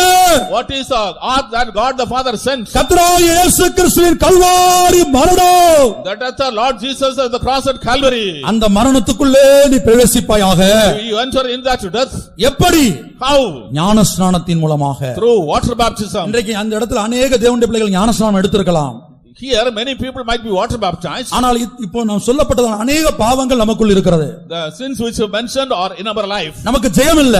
We have no victory. விடுதலை இல்ல. No deliverance. எத்தனையோ வருஷமாகி விடுதலை இல்ல. For many years we have no deliverance. சாவு எப்போது சீக்கிரமா வரப்போகிறது. The death is going to be very soon. ஆனா இன்னும் விடுதலை இல்ல. Not a deliverance. காரணம் என்ன? What's the reason? இயேசுவின் மரணத்துக்கு வல்லமை இல்லையா? Is not the death of Jesus having power? அல்லது ஞானஸ்நான சத்தியத்துக்கு வல்லமை இல்லையா? Is not the truth of water baptism? தவறு எங்கே இருக்கிறது? Where is the power? நமக்குள்ளே இருக்கிறது. What is the mistake is in us? விடுதலையை பெற்றுக்கொள்ள நாம் என்ன செய்ய வேண்டும்? What should for deliverance? இயேசுவின் மரணத்தை ஒவ்வொரு நாளும் அறிக்கையிட வேண்டும். We should confess the death of Jesus every day. ரோமர் 10:10 நாம் படிக்கிறோம். Romans chapter 10 verse 10. நீங்கள் ஞானஸ்நானம் எடுத்து 30 வருஷம் ஆகலாம். It is 30 years since you were water baptized. ஒவ்வொரு நாளும் உங்களுடைய பாவத்தை இயேசுவின் மரணத்துக்குள் நான் கொண்டு வருகிறேன் என்று அறிக்கையிட வேண்டும். You should confess every day, I bring my sin in the death of Jesus. ரோமர் 10:10. Romans chapter 10 verse 10. நீதியுண்டாக இருதயத்திலே விசுவாசிக்கப்படும், ரட்சிப்புண்டாக வாயினாலே அறிக்கை பண்ணப்படும். நித்திய ரட்சிப்பை நீ பெற வேண்டுமானால், If you are to obtain eternal salvation, உன்னை பின்தொடர்கிற எல்லா பாவத்திலிருந்து உனக்கு விடுதலையும் ஜெயமும் வேண்டுமானால், if you are deliverance and victory over all the sins that are following you, உன்னுடைய பாவத்தை அறிக்கையின் மூலமாக இயேசுவின் மரணத்துக்குள்ளே கொண்டு வர வேண்டும். you should make confession and bring your sins that are Jesus. சிலருக்கு வாயை திறந்து ஒவ்வொரு நாளும் இயேசுவின் மரணத்தை இயேசுவின் இரத்தத்தை அறிக்கையிட வெட்கம். Some are ashamed to open their mouth and confess the death of Jesus every day. அப்படிப்பட்டவர்களை குறித்து இயேசு என்ன சொல்கிறார்? Regarding such people, what does Jesus say? மனுஷருக்கு முன்பாக என்னை அறிக்கையிட வெட்கப்படுகிறவன் எவனோ, Whoever is ashamed to confess me before men, என்னை குறித்து என் வார்த்தைகளை குறித்து வெட்கப்படுகிறவன் எவனோ, whoever is ashamed regarding me and my words, அவனை குறித்து பிதாவின் முன்பாக நானும் வெட்கப்படுவேன். I will be ashamed before Father regarding him. அருமையான தேவ ஜனமே, Beloved people of இனி God, 1 யோவான்ல நாம் படிக்கும்போது in 1 John we read அறிக்கை எவ்வளவு முக்கியம் என்பதை விளங்கிக் கொள்ளுங்கள். how important is confession. 4ஆம் அதிகாரம் 1 யோவான் 2-3. 1 John chapter 4 verses 2 and 3. தேவாவியை நீங்கள் எதினாலே அறியலாம் என்றால், மாம்சத்தில் வந்த இயேசு கிறிஸ்துவை அறிக்கை பண்ணுகிற எந்த ஆவியும் தேவனால் உண்டாயிருக்கிறது. மாம்சத்தில் வந்த இயேசு கிறிஸ்துவை அறிக்கை பண்ணாத எந்த ஆவியும் தேவனால் உண்டானதல்ல. வருமென்று நீங்கள் கேள்விப்பட்ட அந்திகிறிஸ்துவுடைய ஆவி அதுவே, அது இப்பொழுது உலகத்தில் இருக்கிறது. நான் ஞானஸ்நானம் எடுத்து 30 வருஷங்கள் ஆகிவிட்டது, அபிஷேகம் பண்ணப்பட்டு 30 வருஷங்கள் ஆகிவிட்டது, இன்னும் எனக்குள் ஜெயம் இல்லையே, விடுதலை இல்லையே என்று நம்பிக்கை இழந்து காணப்படுகிற தேவனுடைய பிள்ளையே, It is 30 years since I was water baptized, 30 years since I was anointed, but I don't have deliverance. In that way, people of God who are discouraged, இதுவரைக்கும் நீ ஏன் ஜெயத்தை அனுபவிக்க முடியவில்லை? why you are not able to enjoy victory so far? இதுவரைக்கும் ஏன் உன் பாவத்தை உன்னால் ஜெயிக்க முடியவில்லை? Why you are not overcome your sin so far? ஒவ்வொரு நாளும் உன்னுடைய பாவத்தை இயேசுவின் மரணத்துக்குள்ள இந்த அறிக்கையின் மூலமாக நீ கொண்டு வருகிறது இல்ல. Every day you are not bringing your sin, the death of Jesus Christ through this confession. இந்த வசனத்தை சரியாக கவனித்து பாருங்கள். Listen carefully this particular word. மாம்சத்துல வந்த இயேசு கிறிஸ்துவை அறிக்கை பண்ணாத எந்த ஆவி, அது யாருடைய ஆவியா இருந்தாலும் அது தேவனால் உண்டானதல்ல. Every spirit that confesses not Jesus Christ who came in the flesh is not of God. வரும் என்று கேள்விப்பட்ட அந்தி கிறிஸ்துவின் ஆவி அதுவே. It is the spirit of Antichrist which is said it will come. நாம் எல்லாரும் கண்களை மூடுவோமாக. Close our eyes. இன்னும் சில நிமிஷங்கள் மாத்திரம் நமக்கு முன்பாக இருக்கிறது. Just a few minutes before us. நான் உங்களை எல்லாரையும் இயேசுவின் மரணத்துக்கு உள்ளே அழைக்கிறேன். I call all of you in the death of Lord Jesus Christ. ஞானஸ்நானம் பெற்றவர்களையும் கூட. Even the people who are water நீங்கள் baptized. வெறும் தண்ணீரிலே தான் மூழ்கி எழும்பி இருக்கிறீர்கள். You merely got immersed in water and come out. ஆனால் நம்மில் அநேகர் கிறிஸ்துவின் மரணத்துக்குள்ளாக இதுவரை வரவே இல்லை. Many of us did not come in the death of Jesus so far. ரோமர் 8 அதிகாரம் 3 வசனத்தை வாசித்து நாம் அதை தியானிப்போமாக. Let us read Romans chapter 8 verse 3 and meditate. இதுவரை கேள்விப்பட்ட, வாசித்த அல்லது கேள்விப்படாத எந்த பாவம் உனக்குள் இருந்தாலும், Whatever sin which we have listed is in your life. இப்போது நாம் செய்ய வேண்டிய ஒரு காரியம் இருக்கிறது. What we have to do. வாசிங்க ரோமர் 8:3. அது எப்படியெனில் மாம்சத்தினாலே பலவீனமாயிருந்த நியாயப்பிரமாணம் செய்யக்கூடாததை தேவனே செய்யும்படிக்கு தம்முடைய குமாரனை பாவ மாம்சத்தின் சாயலாகவும் பாவத்தை போக்கும் பலியாகவும் அனுப்பி மாம்சத்திலே பாவத்தை ஆக்கினைக்குள்ளாக தீர்த்தார். இந்த கடைசி பகுதியை மாத்திரம் நான் சொல்லுகிறேன். I tell the last portion only. நீங்கள் கண்களை மூடி தியானியுங்கள். You close your eyes and meditate. பூர்வ உலகத்திலிருந்து அன்றைக்குள்ள ஜனங்கள் தப்பும்படியாக தேவன் அனுமதித்தது ஒரு பேழை. The Lord permitted an ark in the old earth so that the people may be saved. இந்த பொல்லாத உலகத்துக்கு, இந்த பள்ளியாடிக்கு, இந்த கன்னியாகுமரி மாவட்டத்துக்கு இனிமேல் வரக்கூடிய அழிவிலிருந்து தப்பும்படியாக தேவன் நமக்கு முன்பாக அனுப்பியிருக்கிற பேழை எப்படிப்பட்டது? To be delivered from the evil world to Palliyadi to Kanyakumari, what is the ark that God has sent for us? பாவ மாம்சத்தின் சாயலாகவும், In the sign of the sinful flesh, பாவத்தை போக்கும் பலியாகவும் as a offering for sin, அவரை அனுப்பி He sent him. மாம்சத்திலே In the flesh, பாவத்தை ஆக்கினைக்குள்ளாக தீர்த்தார். He condemned sin in the flesh. இந்த ஆக்கினைக்குள்ளாக என்கிற வார்த்தை அநேகருக்கு எனக்கு புரியல. முதல்ல ஆக்கினைக்குள்ளாக தீர்த்தானே என்ன? I did not understand initially what is meant by contempt. ஒருவேளை உங்களுக்கு அநேகருக்கு புரியாமல் இருந்தால், If you are not able to understand, தேவன் மாம்சத்துல பாவத்தை என்ன செய்தார்? what God did to the flesh in the மூல பாஷையிலே ஆக்கினைக்குள்ளாக தீர்த்தார் என்றால், in original contempt means கேட்டாக்ரினோ என்று எழுதப்பட்டிருக்கிறது. katakino. கேட்டாக்ரினோ Katapino. அதோட அர்த்தம் என்ன? What does it mean? உன்னுடைய பாவத்தை தன்னுடைய சிலுவை மரணத்துல தன் மாம்சத்தை கிழிக்க ஒப்பு கொடுத்ததன் மூலமாக தேவன் பழிக்கு பழி வாங்கினார். The Lord has taken revenge by his surrendering his body to be rent, and your sin has been received there. கொஞ்ச நேரம் கண்களை மூடி உங்களை கட்டி வைத்திருக்கிற பாவத்தை, உங்களை பின்தொடர்கிற பாவத்தை, உங்கள் மனசாட்சியை வாதித்துக் கொண்டிருக்கிற பாவத்தை, அந்த அந்தரங்க பாவத்தை, அந்த ரகசிய பாவத்தை எந்த வெட்கமும் படாமல் சிலுவை மரணத்துக்கு பிற்கப்பட்ட இயேசுவின் மாம்சத்துக்கு முன்பாக கொண்டு வாருங்கள். Close your. நாம் எல்லாரும் கொஞ்ச நேரம் கண்களை மூடி கல்வாரியை நோக்கி பார்ப்போம். நான் மிகுந்த மனத்தாழ்மையோடு சொல்லுகிறேன், இந்த பொல்லாத உலகத்துக்கு ஒரு அழிவு நிச்சயம். அருமையான தேவச்சனமே, கொப்பேர் மரத்தினால் செய்யப்பட்ட பேழையை அல்ல தேவன் நமக்காக அனுப்பினது. பாவ மாம்சத்தின் சாயலாகவும் பாவத்தை போக்கும் பலியாகவும் கல்வாரி சிலுவையில தன்னுடைய சொந்த மாம்சத்தை கிழிக்க ஒப்பு கொடுத்த தேவன். அவருடைய மாம்சம் கிழிக்கப்பட்டது, நம்முடைய இயேசுவின் மாம்சம் கிழிக்கப்பட்டது. ஒரு போர் சேவகன் அவருடைய முகத்தில் சவுக்கினால் அடித்து இழுத்த போது புருவத்தின் முடியோடு சேர்ந்து புருவம் கிழிந்து வந்ததாம். ஜனங்கள் தீர்க்கதரிசி பார்த்து ஆச்சரியப்படுகிறார், அவருடைய ரூபம் இந்த அளவுக்கு அந்தக்கேடு அடைந்திருக்கிறது. நம்முடைய பரிசுத்தவான் சொன்னது போல எருசலேமின் நகரத்தின் வீதிகளில் கழுதைகளின் மேல் ஏறி குஷ்டரோகியை குணமாக்கி, மரித்தோரை எழுப்பி, செவிடரை கேட்க பண்ணி, குருடரை பார்க்க பண்ணி நடந்த இயேசு இவர்தானா என்று எல்லாரும் பிரமிப்படையக்கூடிய அளவுக்கு அவர் அந்தக்கேடு அடைந்தவராய் இந்த பள்ளியாடியிலே 2ஆம் நாளிலே தொங்கிக் கொண்டிருக்கிறார். ஒரு மனிதனுடைய உருவம் தெரியாமல் இருக்க வேண்டுமானால் என்ன செய்ய வேண்டும்? ஒரு மனிதனுடைய உருவம் அகோரமாய் மாறும்படியாக என்ன செய்ய வேண்டும்? அவனுடைய புருவத்தின் முடியை சேவ் பண்ண வேண்டும். பிரியமானவர்களே, பிதாவாகிய தேவன் தன்னுடைய குமாரனுடைய புருவத்தை கூட விட்டு வைக்கவில்லை. உன்னுடைய பாவத்தை மன்னிக்கும்படியாக, உன்னுடைய அந்தரங்க பாவத்தை பழிக்கு பழி வாங்கும்படியாக, ஆக்கினைக்குள்ளாக தீர்க்கும்படியாக, அது விபச்சார பாவமாயிருந்தாலும், அது வேசித்தனமாயிருந்தாலும், அது குடிப்பழக்க வழக்கமாயிருந்தாலும், போதை வஸ்துக்கு அடிமைப்பட்டிருந்தாலும், உன்னை கட்டி வைத்திருக்கிற பாவம் எதுவாக இருந்தாலும் பிற்கப்பட்ட இயேசுவின் மாம்சத்தை நோக்கி பார்ப்பாயாக. இப்போது வாயை திறந்து அறிக்கையிடு, நான் செய்த இந்த அந்தரங்க பாவத்துக்காக என்னுடைய பாவத்தை, இந்த குறிக்கப்பட்ட அந்தரங்க பாவத்தை இயேசு தம்முடைய மாம்சத்திலே பழிக்கு பழி வாங்கினார். இந்த அறிக்கையை யாரெல்லாம் வாயை திறந்து பண்ணுகிறீர்களோ, 20 வருஷம் இந்த பாவம் பின்தொடர்ந்து வந்தாலும் ஆண்டவர் சொல்லுகிறார், இன்றைக்கு காண்கிற எகிப்தியரை இனி உன் ஜீவிதத்திலே என்றைக்கும் காண மாட்டாய். உங்கள் எத்தனை பேர் இதை விசுவாசிக்கிறீர்கள்?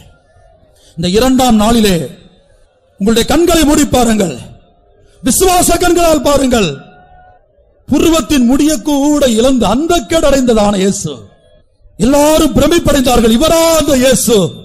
கழுதையின் மேல் ஏறி அற்புதங்கள் அடையாளங்கள் செய்து எருசலேமிலே கலிலேயா கடற்கரையிலே சுற்றித் திரிந்த இயேசு இவர்தானா என்று பிரமிப்படைந்தார்கள்.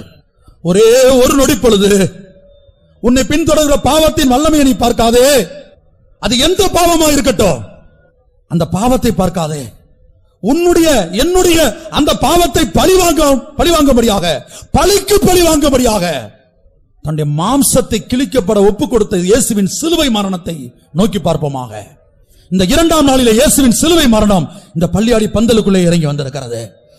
நான் விசுவாசிக்கிறேன், இந்த பள்ளியாடியிலே இயேசு உயர்த்தப்பட்டிருக்கிறார்.